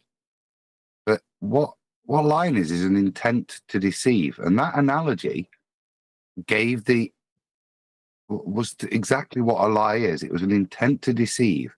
That this ant on the hour arm of a clock is moving an equivalent under force effect to person on the equator, and chose to describe it in such a certain way that it would seem like that with the units described, even though the opposite was the truth, which was the complete opposite of the point he was trying to make. When described correctly, it actually made the opposite. That to me is an intent to deceive, and that therefore a lie. Did he see that he's wrong?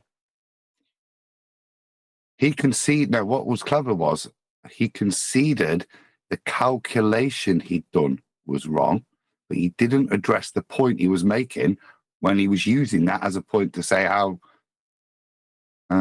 you wouldn't feel rotation.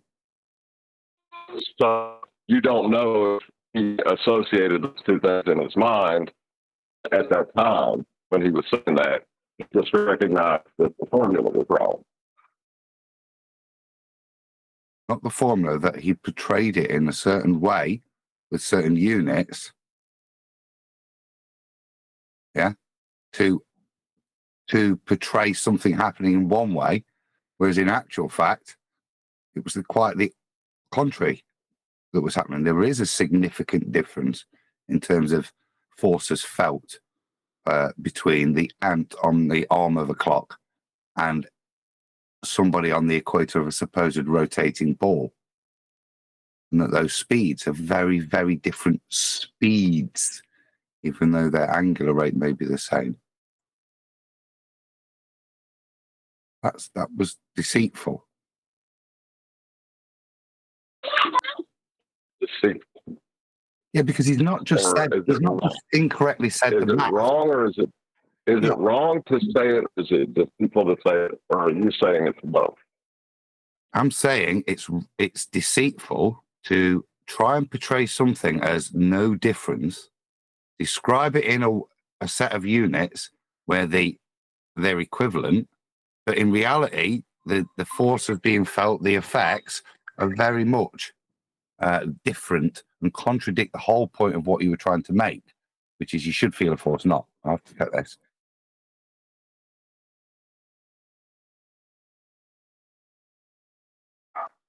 Yeah, Adam is kind of a. I'm on the same train as Adam. That he's too smart when it comes to maths in general. Let's just use maths. He's too intelligent when it comes to maths and too adept to make that mistake. Well, so now we know not only that it's wrong, but he's too smart to be wrong. What we're saying? You're an engineer, John. Yes, it was an electrical engineer. You are. I just want to confirm before I make my point. I'm an instrumentation technician. Right. So you're expected to have a certain level of. You're expected to be adept at a certain level within your career, within your job. So if you do something that is something someone who is way less adept than you wouldn't do, then is the person who's in charge, who's over you, the person who ranks you on your job, what are they going to say? Maybe he just didn't give it much thought. It's like, no, he's expected. That's his level, his rank. Well, he's that's expected to do better than that. That's interesting because I've been corrected by electricians before when I've been wrong. Yeah, but not on something like, is there electricity in that?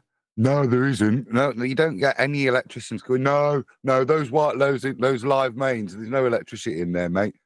Don't be stupid. This is the point. It's what level of mitigation you're prepared to go to, where their own expertise kind of also have to show that they're lying, that actually it's deceitful. And that's what he did he's an expert in maths. That's why I was aghast at it. And he did it with Nathan. He's trying to get away with having a curved baseline for an angle until he was held to it. Was that a lie when he tried to say that 90 was valid? Or is that just him being a bit thick? Or was he intentionally trying to deceive and move on from that? So he conceded when he was wrong, but we're still going to call him a liar for saying something was wrong. At that point, when he said, so the first time when he said you could get an angle from it, how would you categorize that statement then? Wrong. So because he's apologized and said I was wrong there, it wasn't a lie. He actually did think at that point you could have a curved baseline. To the best of I don't know. I'm not him. You're asking me to be him and tell you what he knows. I don't, Adam. I can't do that. No, I'm not willing. That's not what I'm especially when you're talking about the dominant paradigm. I'm not going to condemn somebody. I'm not. No, I'm not asking you to. I'm asking you where you would be prepared and seeing where that line is. So we've got to the complete idiocy of things he's saying, curved baseline for a 90 degree. But even there, you see no malice when he retorts with yes the first time. There's no malice in that at all. It's just ignorance. If it was malice, we could concede it. Say again, John, you broke up.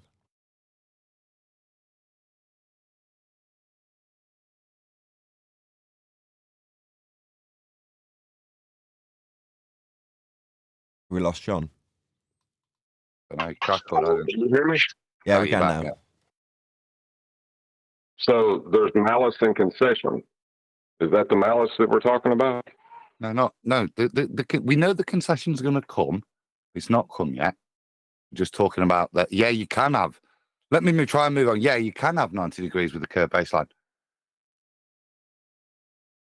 Is there malice in that statement? Is there an intent to deceive?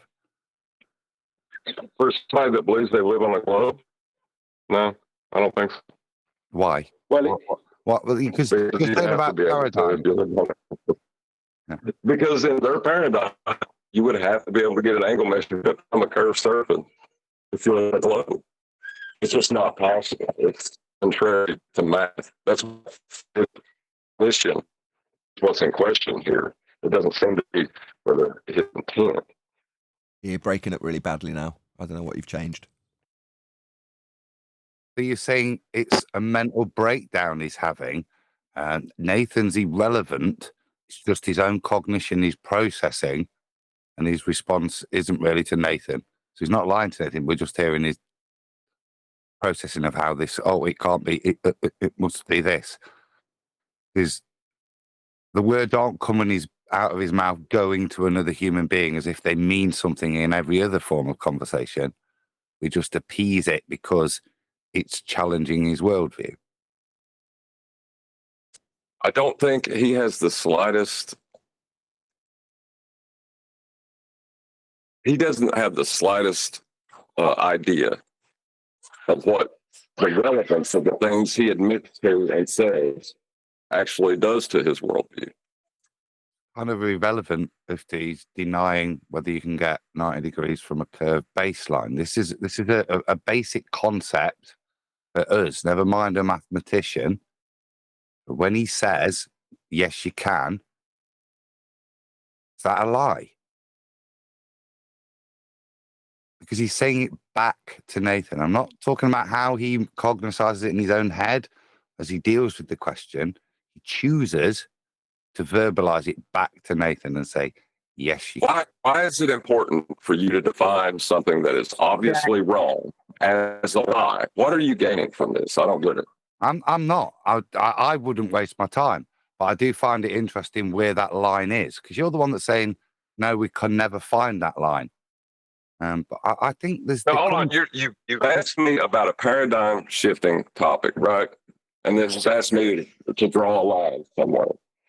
And then as an analogy, you've given me my own child who I can judge on subjective standards of what I know of them.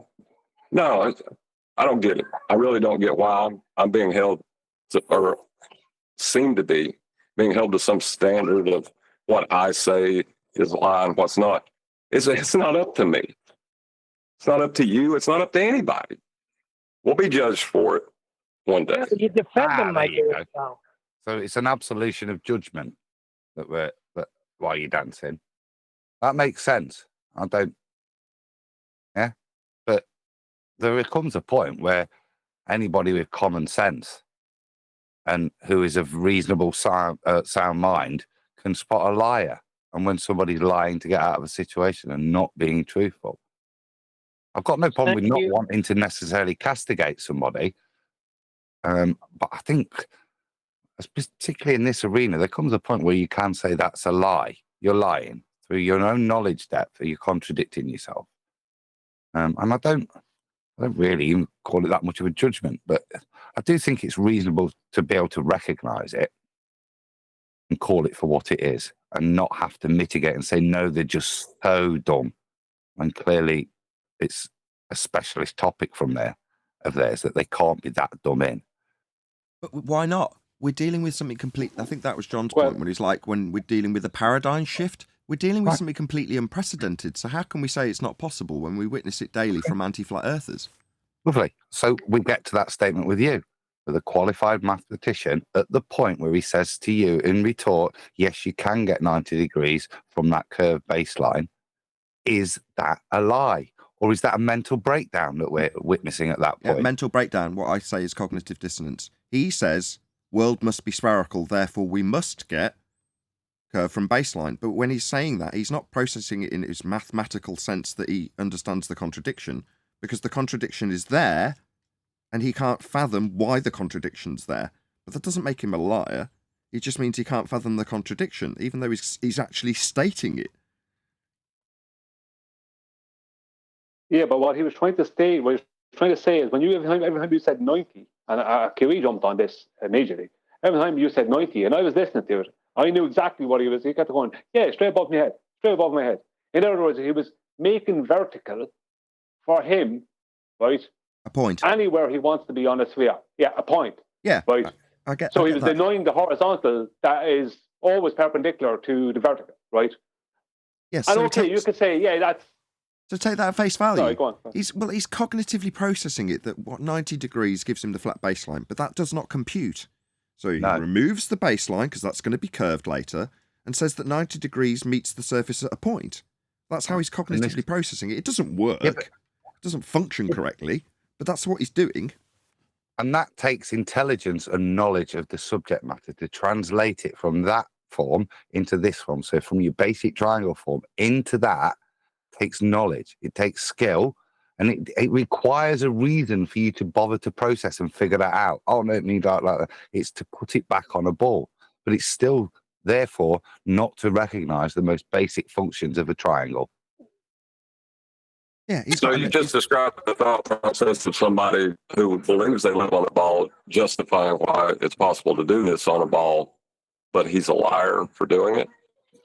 Yes, because the reason you mitigate that reason is because you know you can't have a curved baseline. So you have to come up with a different mathematical description in the construct of a point to allow you to have it on the ball, while simultaneously retorting and saying, yes, you can have an angle from a curved baseline. That's the point. All the mental gymnastics do not change what comes out of the person's mouth in response to the other person. They're apologetics. You can't know he's having in his own head, but you're making for him so as not to be committal about his action. Hold on, John. You're the one making. You're the one doing it. I mean, don't say that I'm making them doing stuff for his action. Nathan's making them. Hold on, so I you're can't not hear what John's saying because maybe it's because I'm talking to stop him to the end of Adam, but you're getting a bit garbled. If we clear the airwaves, it might be that you not having to listen to us means your mic's clearer. Go ahead, John. I'm not trying to justify anything. I don't have a claim in this. All I can say is that I know it's wrong. Now, I'm not going to step out on a limb and say I know he's lying when I don't know that. Nobody can make you do that. You're doing that yourself. I'm going to refer to Nathan now, right? Oh, Neil. Go ahead, Adam. It's not an attack at you, John, so I don't want it to be personal. Nathan's picked up the baton anyway, so I'm going to refer to it as Nathan's argument now, just because it is an interesting point. Very.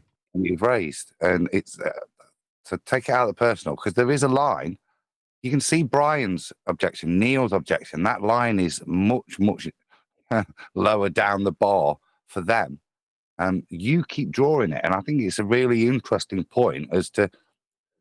And I want to just come back to the point I made at the end there, that seems to me all of these things that we've just been discussing, their mental cognition, we are giving them that as well. They could just be evil, lying bastards, and we're being very kind. We can't know That's that entirely either. possible. Yeah. Yes, that is entirely possible, but that's my point. We don't know. Why are we making claims about it if we don't know? I don't think anybody's making claims. And when Brian and I were discussing it, we kept on prefacing it with, well, this is just our opinion. This is just how we're viewing it when we spitball. And, we're in the after show. We're 3 hours in. I've got Victory Royale. I'm happy to continue this conversation speculating because it is fascinating. And especially because it's so unprecedented. When can you ever say that you can draw a comparison to when a world had an entire paradigm shift? And if there is an example, there's a good chance that every usable example that we could reference to give it as a comparison to this situation would have been memory hold. So therefore, this is essentially unprecedented.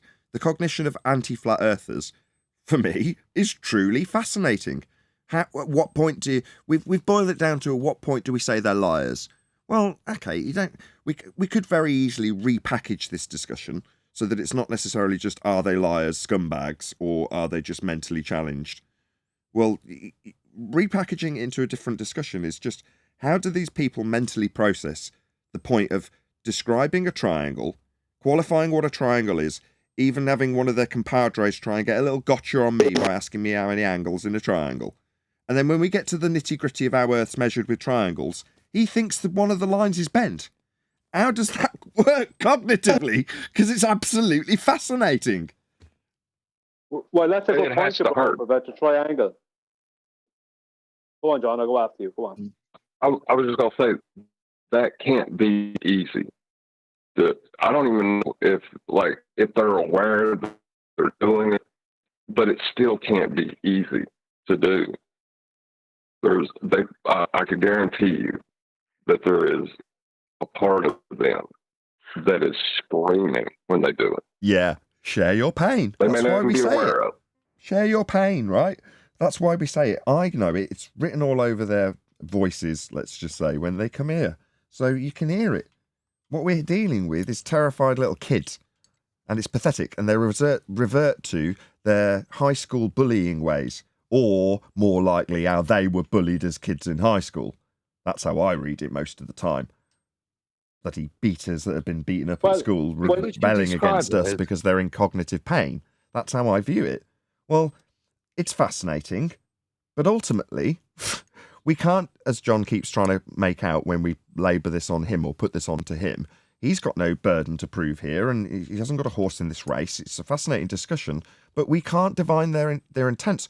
We could ask them, by pure chance, the very person in this discussion is one of the few people that's disseminated the most amount of information in this specific regard, which is John. When we've quizzed him and he's been very open about how his processing has functioned going through the transition to flat Earth when you reach a point where you can't square the circle anymore. You haven't got the measurement, therefore a lot of the processes that were functional. Now, for Matthew, to make this functional, the line was different for him than it is for John. He could process it to a point, that 90 degree with a flat baseline. Ignore the baseline, ignore the 90 degree, call it a point, and it works. Now for him, that's enough to stop his brain snapping. Right? Okay. Why? Is it that he's had to overcome lots of things like that in the past? We could speculate all day. Who cares? We only can go on what he did. So what did he do to mentally process this? He brought it to, quote, a point in order to make that square circle work. Get rid of both, and then you've only got a point, and then you don't have to worry about the 90 or the fact that the line's going to be bent later. As long as at this point in the discussion, I'm only saying, yeah, you can bring that angle to a point, and then later bend it when, we ignore the fact that we were formerly using a triangle that I didn't mention because it was only a point when we were discussing it. That's how he's mentally he's processed it. It's absolutely sad, but it's fascinating as all hell. Yeah, but Nathan, let me throw this at you. Go on, Adam. Go on. I'll go after you. Just this is my point. In terms of, say, if I go and buy a pair of shoes, and from my favourite shop, I'm walking home and I see in another shop that half the price. Yeah, I'll use the cog disc to reassure myself that the shop I've got them. If I've got a problem, I can take them back. I didn't make a bad choice. Okay, and you can live with that, but at the back of your mind, still half the price in the other shop. No matter what, it's still there. Now, whilst that's easy to bury with a pair of shoes, as John Refracted's kind of pointed out, this isn't a pair of shoes. This is paradigm shifting. Now, for some of us, whether it be gas pressure or measuring things or whatever, yeah, or just math powerland, there's a snap point. And there is no cognitus anymore because we recognize it. Now, I talked about lying. The only way for you to carry on is not to just lie to others, it's to lie to yourself. Yeah, to carry on with that. If you're going to imply, John, to me that these people are genuine, yeah, and truly they are lying to themselves because they are ignoring their own basic truths, like how do you get out of, can you have a curved baseline? I know, I'll change the paradigm again so I can answer yes. Nobody's that stupid. Yeah, so I just think ultimately they lie to themselves. Now, that is delusional, but it's still lying. They know it. Why they change the paradigm? Why they change it to a dot point? Because it's the only way they can reconcile it. But they know they're lying because that's why they changed it. Be fair, though, and to defend. It can't be delusional and a lie. Just one sec, John. The man did. Hold on, guys, in G+. Go ahead, fresh grown flowers. To be fair and defend John's sentiment here, the man did admit that he didn't know the definition of a calculation or a measurement. So you have to kind of ask yourself, did he bring himself in here as a labeled mathematician knowingly that he's getting recorded to embarrass himself?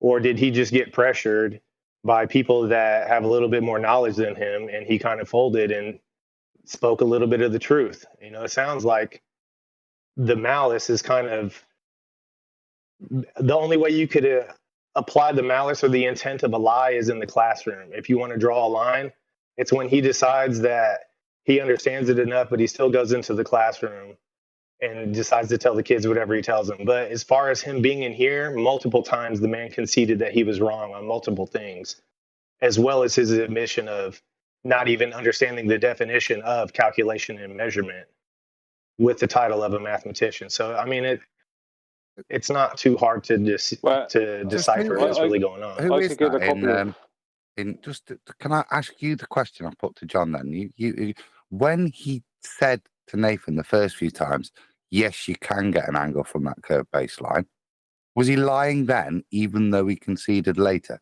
Was that a lie then? Because surely Nathan didn't school him and he was given new information. When he responded to Nathan, was he lying then? That's aimed at you, Fresh Grown Flowers. Yeah, I know. And I don't understand where the intent of a lie would be with an admission, with conceding right behind it. Oh, well, I can't find malice in that. No, intent would mean we would know he's lying. I'm asking you, is it a lie? You know, he already had that knowledge. He said, yeah, and he even admits within a few minutes later that what he just said was false. So was he lying at that point, or did he gain new knowledge? I don't think he was lying. I think he gained new knowledge. I think he genuinely doesn't understand the topic like he thinks he does. Right. So this comes to the point of subject matter expert. Now, we're not dealing anything complicated here. We're talking about a triangle. He's got a degree in maths.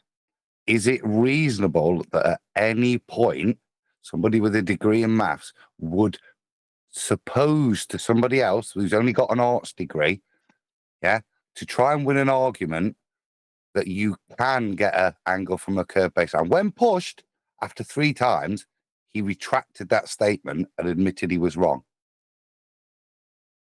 Is that not a definition of lying? To me, that is you're convicting yourself. There's 2 things that he did. I had that example right here. Out of mind. I'm sure you. Go ahead, Brian. I'm sure you're trying to answer, right? But yeah, because there was 2 things came up. One thing I was reminded. 2 things. One led to another. 2 things I was reminded of. I'd forgotten about. When that guy, just prior to Matthew Weathers joining, when that guy was saying to you, Nathan, how many degrees are in a triangle? What he was meant to say was how many degrees, and this is how I read it immediately, how many degrees was in a spherical triangle, right? That's where he was leading to it, but he was doing a bad job of it, right? He was looking to bring in spherical triangles into it. Matthew Weathers, from what I could tell, spotted that immediately and used a double whammy. He shut up that guy immediately by saying 180 degrees, right? Because he knew your man was he knew what your man was at, and he knew your man was going about it all sideways. So that 2 things, that shut that guy up, number 1. You shut that guy up and open the floor for Matthew, and it made Matthew Weathers seem like he was an honest guy. But then a little bit later, he brings up Mount Everest. He's saying, well, nobody actually directly measured Mount Everest. That's incorrect. How did they know? And this is what I would have said to him if I was on the show, but I wasn't. How did they know where the base of Mount Everest is? How did they know what height that is above sea level? Because they've surveyed up to that. And they may have surveyed some above that, right? But they also know what height Mount Everest isn't, because they know at what altitude they can fly a plane above it, a commercial airliner, or another plane, whatever plane you want, a jet fighter. They know they can fly over it at a certain altitude. So they know it's within a certain height. I think it's above mean sea level, it's 5.4 miles, 5.5 miles. That's the height they give to Mount Everest, right?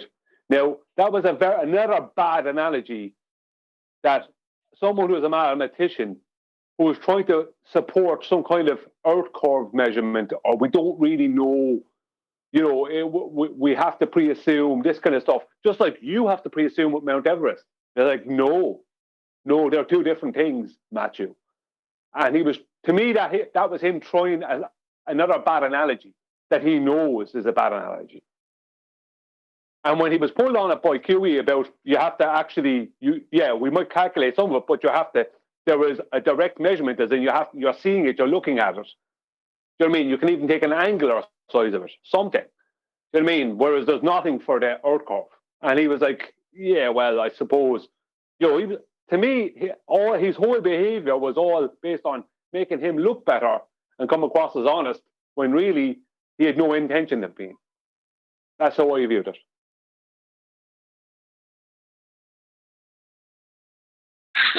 Like, to get back to what Nathan mentioned earlier, and I was trying to point out, is that in a paradigm shift of this magnet, there is no line you can draw because precedented. And I'm not prepared to draw that line. Maybe when we look back on this 50 years from now, we can draw the lines. But this is like heat of the moment, mid-shift. I can't do it. I don't got 50 years. You need to draw the line now. You got to respect the cognitive reserve, though. That's patience. Hold on. Let's see what Kiwi's got to say about this. Hold on. Go ahead, Kiwi. I said you got to draw the line now because I can't hold out for 50 years. I ain't going to make it. Why does a line need to be drawn in terms of how people perceive the nature of reality? It is just flat. How people are crazy, though, right? So why time limit? What difference does it make? No, for me, I need to know where the line is because I ain't going to be here. You mean when you're debating people right here, right now, you need to know where the line's drawn for when you're up against them and you want to call them out? Is that what you mean? Actually, I don't. I don't need the line because it's. I agree with everyone that it's really hard to divine intent, and that's what a lie is, intent. However, there's certain circumstances, like Adam said, that they're blatant contradictions. We didn't go over everything that he said, and if you take it as a whole, I have a problem not seeing that as lying. But that's just me. That's my opinion. I can't prove that because, again, we're looking at people's intents, and that's a dangerous area. And I don't need to prove it to the world. It's sufficient for me to prove it to myself so I know how to deal with this individual. And I will deal with him as he's proven to me as a liar. And if you want to make conclusion about that one video about Matthew, you need to listen Matthew like 100 times. He repeated that in that one video. That means he is not changing like, I'm good guy. This is only that video. No, Matthew is the same all the time.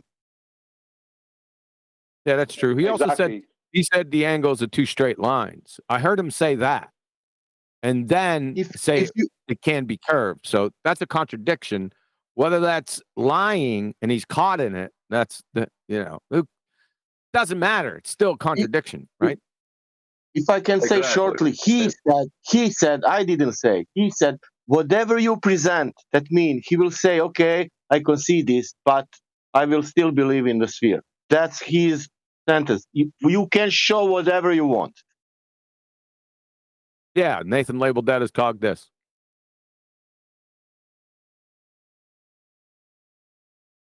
Okay. It really doesn't sorry. It really doesn't matter at the end of the day. Like, I think many people are coming to that conclusion. You can have your own opinion of what's going on. It really doesn't matter. You're either contradicting yourself or not.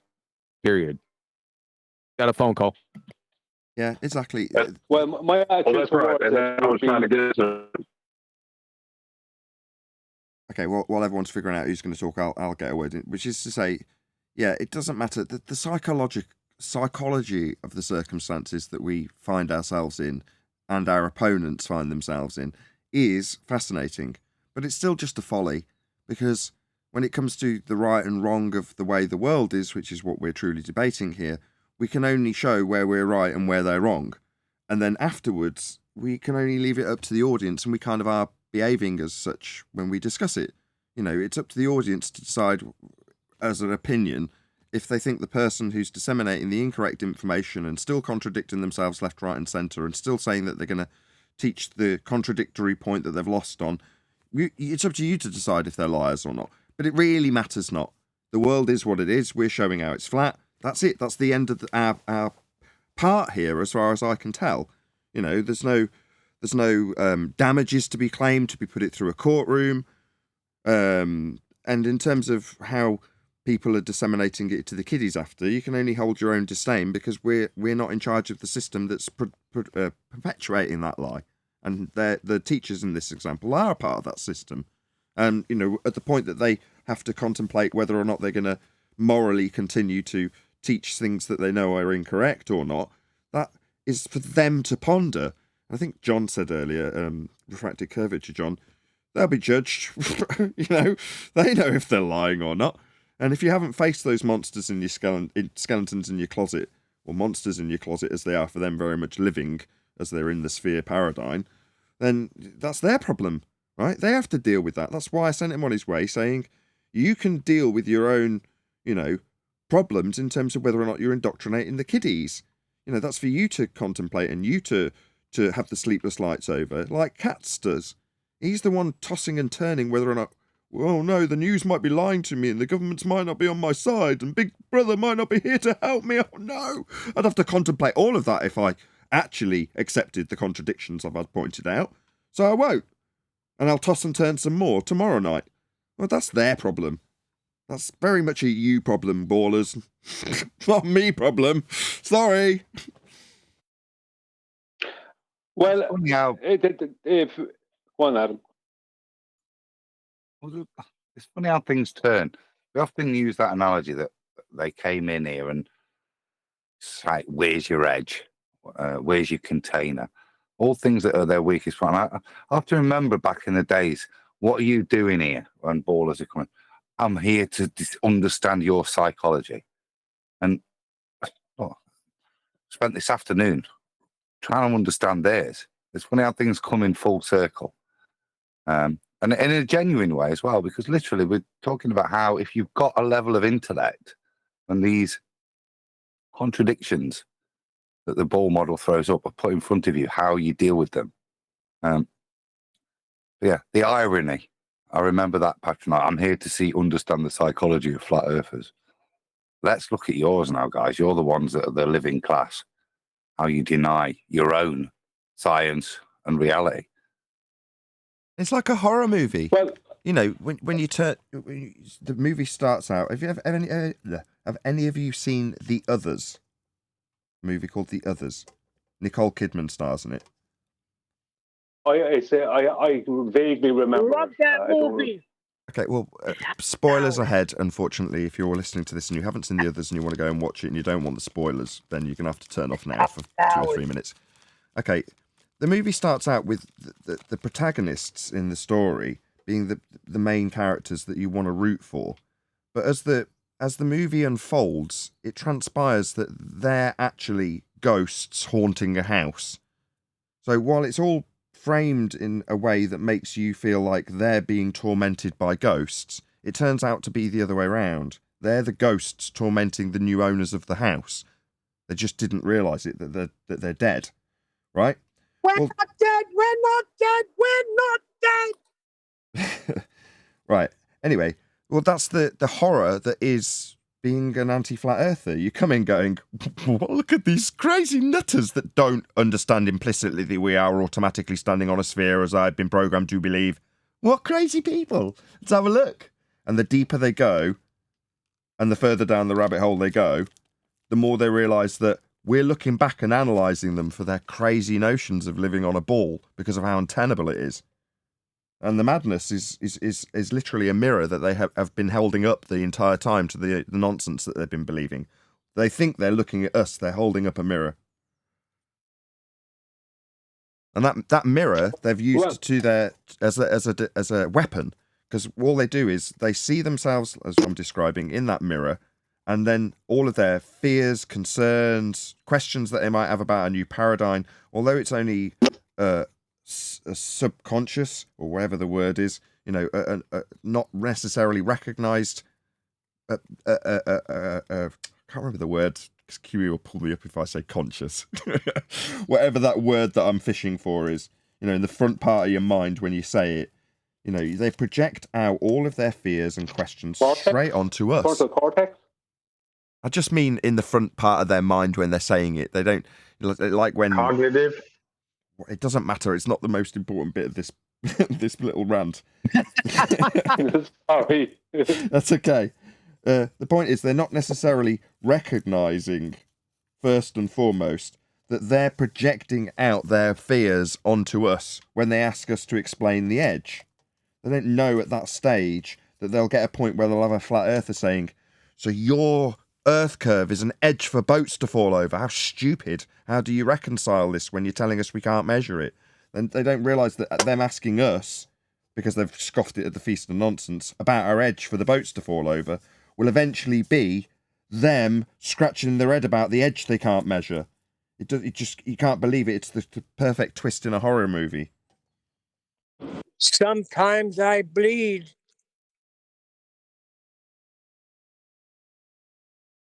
Well, it's like this. If I wanted to find out, if I was a judge, and Matthew Weathers was in the court, and I had to make a ruling on whether I thought he was being honest or dishonest.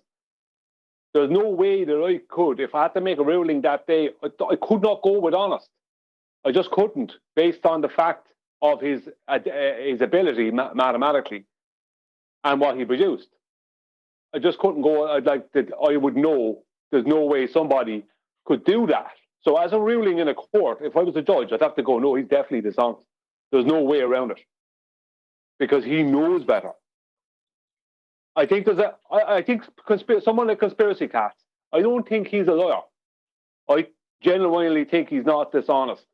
I think he's actually not the worst guy in the world at all. But he shows his cognitive pain, let's call it, especially in more recent times when he starts getting aggressive.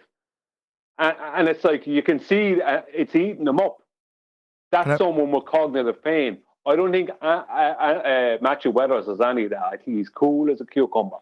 And that's someone to me who is not in cognitive pain.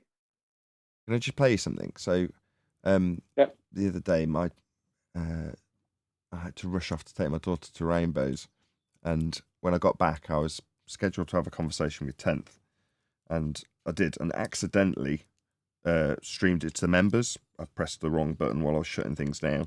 Anyway, it wasn't intended to be streamed whatsoever, but by chance it was, and it was a particularly interesting conversation that was pertinent to this. So I'm going to play you out a little chunk of it. Just have a listen. Pop yourselves on mute for a second. You have no idea, Nathan, how much I respect you and appreciate you, because I've been listening to you for a long time, and you don't know me yet very well. But I laughed when I heard you going after him, and calling him a liar and so forth, because I feel like I know you enough to say, yeah, go get him.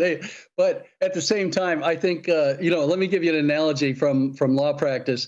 In negligence law, the multi-billion-dollar lawsuits that these lawyers file in personal injury and negligence cases, they make their case either on the basis that the defendant, first of all, he was negligent, but was he negligent because he didn't know, or negligent intentionally? And in the law, there's a difference. He can still be found guilty and negligent, but the judgment will be substantially different if it was intentional. So a lot of doctors commit malpractice, but they didn't do it intentionally. They're just stupid or ignorant, or they made a mistake. But if a doctor does something intentionally, Holy mackerel! That's a different moral issue and a different. It has a whole different level of significance. So I don't know if that analogy is helpful at all. Oh no, absolutely. It's like a defamation standard, isn't it? In there was a recent case with Johnny Depp where he had the highest of standards to prove because he had to prove the malicious intent behind the defamation statements that were made, and he managed it. Yeah. Well, that was such a high standard that he had to reach. Well, I'm nowhere near that standard when I'm calling Matthew a liar, and I know it in my heart of hearts. I'm letting my emotions take over. I just wanted you to hear that little clip. Very pertinent, because pertinent. it does bring the court case thing. Yeah, pertinent. It's like pertinent. Yeah. My accent. It does bring the court case thing into it. It's like if you had to make a ruling. If I was, as I said, I put myself back in the position. If I was a judge, I couldn't make a ruling that Conspiracy Cats is dishonest. I'd have to put him down as just being purely in cognitive pain. But when it comes to, because of his behaviour outside of the interactions, but when it comes to Matthew Weathers, there's no way I could put him down as being honest if I had to make a ruling.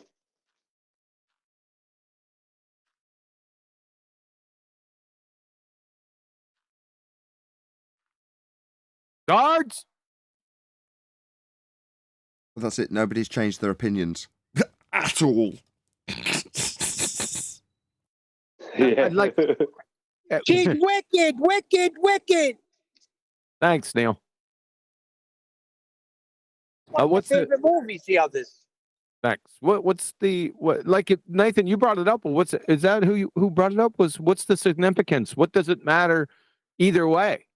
In the end, I mean, it matters morally for a higher power, but in the end, what does it matter? It's just very lowbrow.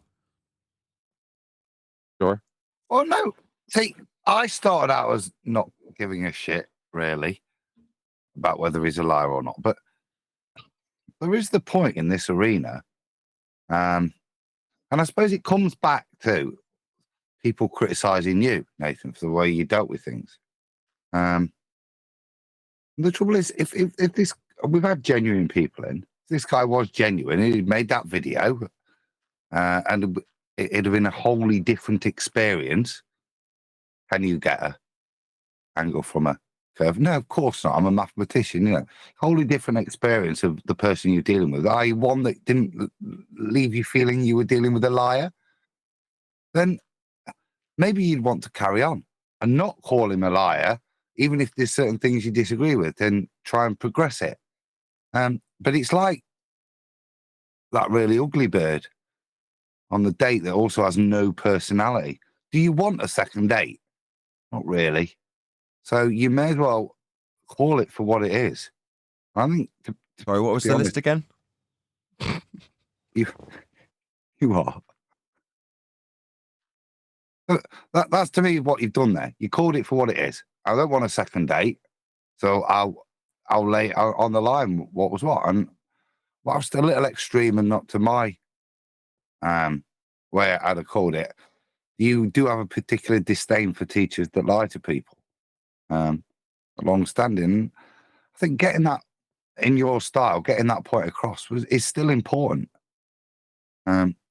Overwhelmingly, the response was positive and agreeable in that regard. Initially, and on the videos that are trimmed out on the live stream, I mean, the criticism came on the one video afterwards, the live stream afterwards, where I was like, no, after including the discussion that you just heard a part of, and several others, including in the after show immediately afterwards, I just changed my mind. I was like, no, it seems unreasonable based on what people had told me. I'm not averse from having my mind changed. It's not that it's unreasonable. It was just more pointless. It doesn't, like I say, what do we prove if we do say this person's right? All it does is allow the conversation to go to that defense of that or the other, as opposed to the facts about what we're accusing him lying about. That's where the conversation needs to be. But I say in this case, slightly different. It was, I think, even on the day you said that you recognise you're a bit not, solely because it's that trigger profession of who you're lying to. if you're teaching in this field. So I'll say you weren't wanting a second date, so there's nothing wrong with burning your bridges and calling it as you say it. But you know, the phone number will stay in the black book, and if she calls at 3 o'clock drunk, then you know the circumstances change then. Yeah. But it's also why come here? It sets a standard. You know what I mean? If you are going to behave like that, you do deserve treating like that. This isn't as much as Refracted's mitigating for these people with stupidity, particularly with somebody like that. Their behavior, their demeanor in the conversation, the way they employ other power traits in it, demonstrates they're in this to win this, and they are prepared to bend rules, use other tricks, criticize format, appear super polite, you know, to try and win this thing. They're not dumb. Oh, you've just opened the gates for another discussion about cognition, because that in and of itself, making it into a win-lose scenario, means you have to humanize it to a certain degree. I mean, we're doing that now when we discuss the mentality, but they make it about whether or not they've won, or whether or not they've made the individual who's disseminating the information they can't overcome look stupid. You know, that for them is a, quote, win. So it's about winning or losing rather than, well, no, we're talking about the shape of the ground. This isn't really agree-disagree when you can show and measure and navigate, and, you know, there's various aspects of the world that you can actually encounter that demonstrate it that way. Then it stops being debatable, you know, but if we can make it about the people, then it is again, isn't it?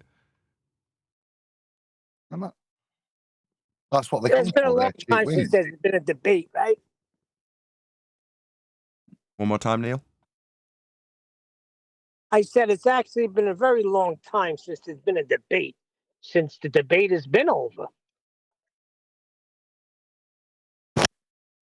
But no, I'll tell you, it's a couple of years. I mean, for me, the two things that I needed to be able to go, yeah, debate's over, were Black Swan and Celestial Navigation.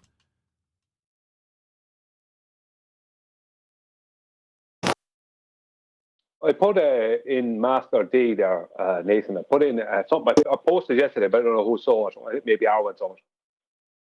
A comment you made on, I can't remember who, I think it was Rachel's video or something. And Andrew Johnson, your man Andrew Johnson, remember that guy who, you know, the clip of who's done the surveying thing on flat size or whatever? He writes something in underneath yours. And it is classic cognitive dissonance. It's cognitive pain.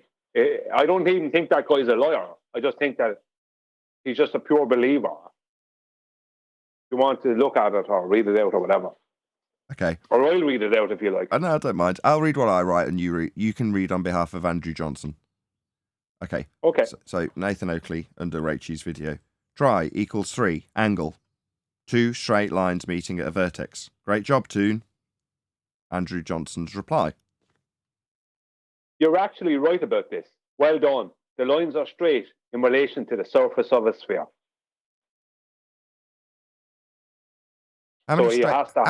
Just to round this up for the stupid people in the audience, how many straight lines are on a sphere, Brian?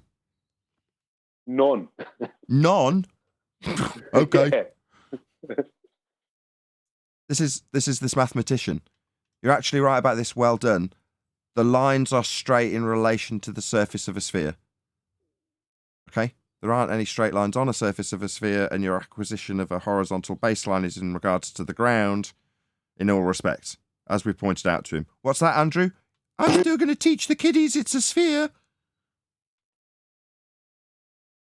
Well, he actually said on the surface and not from the center? That's ridiculous. Yeah. Well, the center's where they have to calculate it from using R to calculate this straight line. The thing is, that what this straight line they're calculating, the way they figure out the length of it would be a section of an arc, which is a curved line.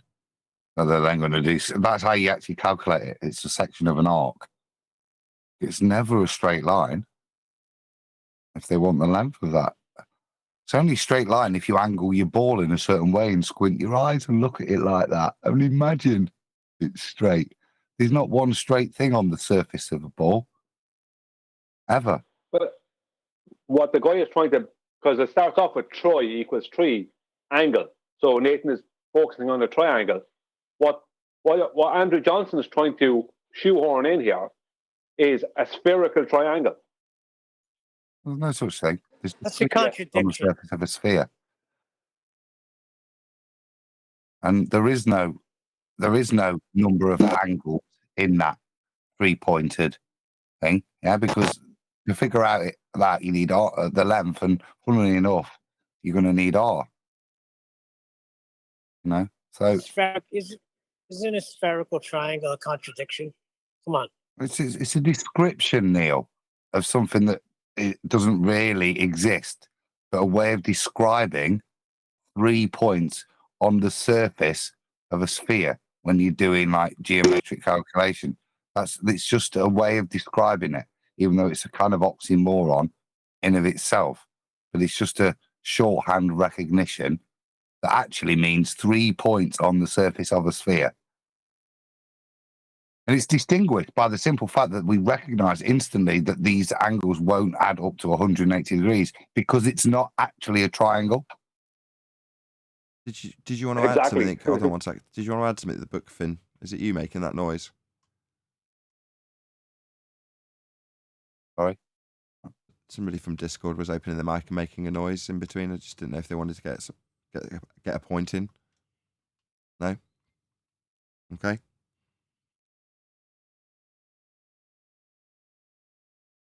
Sorry, lads. My bad. Well, don't be shy. They've gotten to the point of claiming, and we asked this back in 2021, were they going to get to there? And I think we didn't actually believe they would. But they've gotten to the point, and they're gone well past this now, because they got to this point sometime last year, of claiming curved radii. Literally. Claiming that you can have a curved radius on the surface of a sphere. Where do you go with that?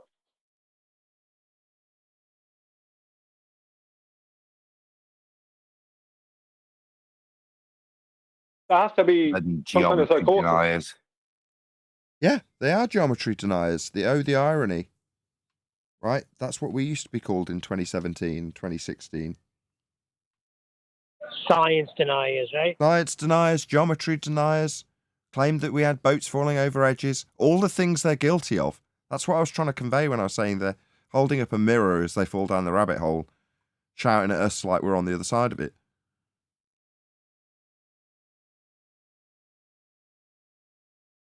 Boy, how things have turned. Sorry, John. Good. Well, I was just going to say one thing, though.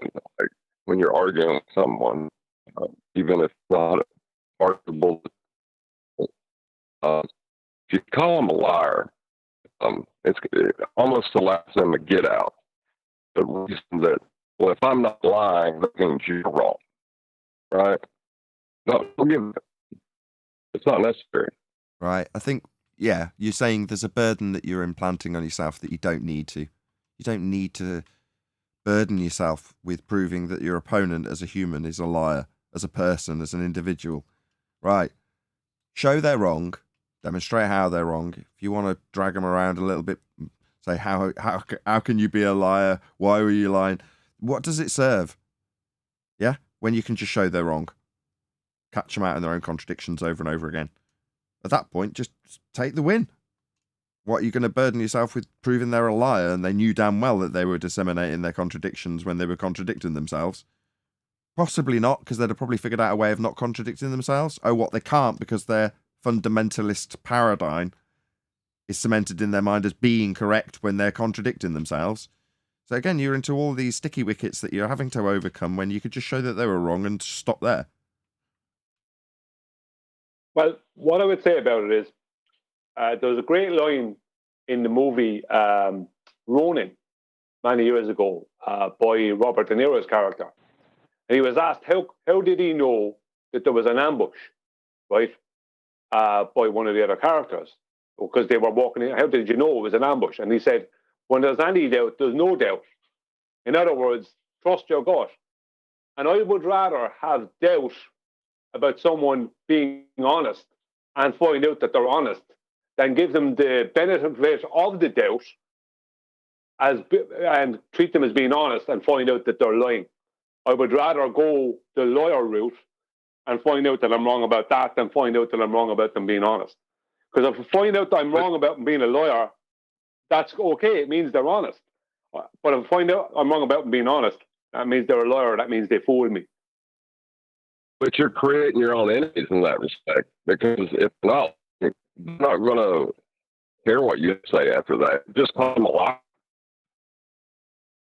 I'm sure there's a great point being made in there somewhere, but with that, I'm going to say another huge, massive, enormous thank you to both Discord and G Plus panels for making today's after show possible. And of course, a massive thank you to all of you in either Nathan Oakley 1980 or Nathan Oakley premiering streams for hopefully smashing the super chat, liking, commenting, sharing, subscribing, joining as a member, and all that good stuff. I've been Nathan Oakley, and I will see you all in the next video.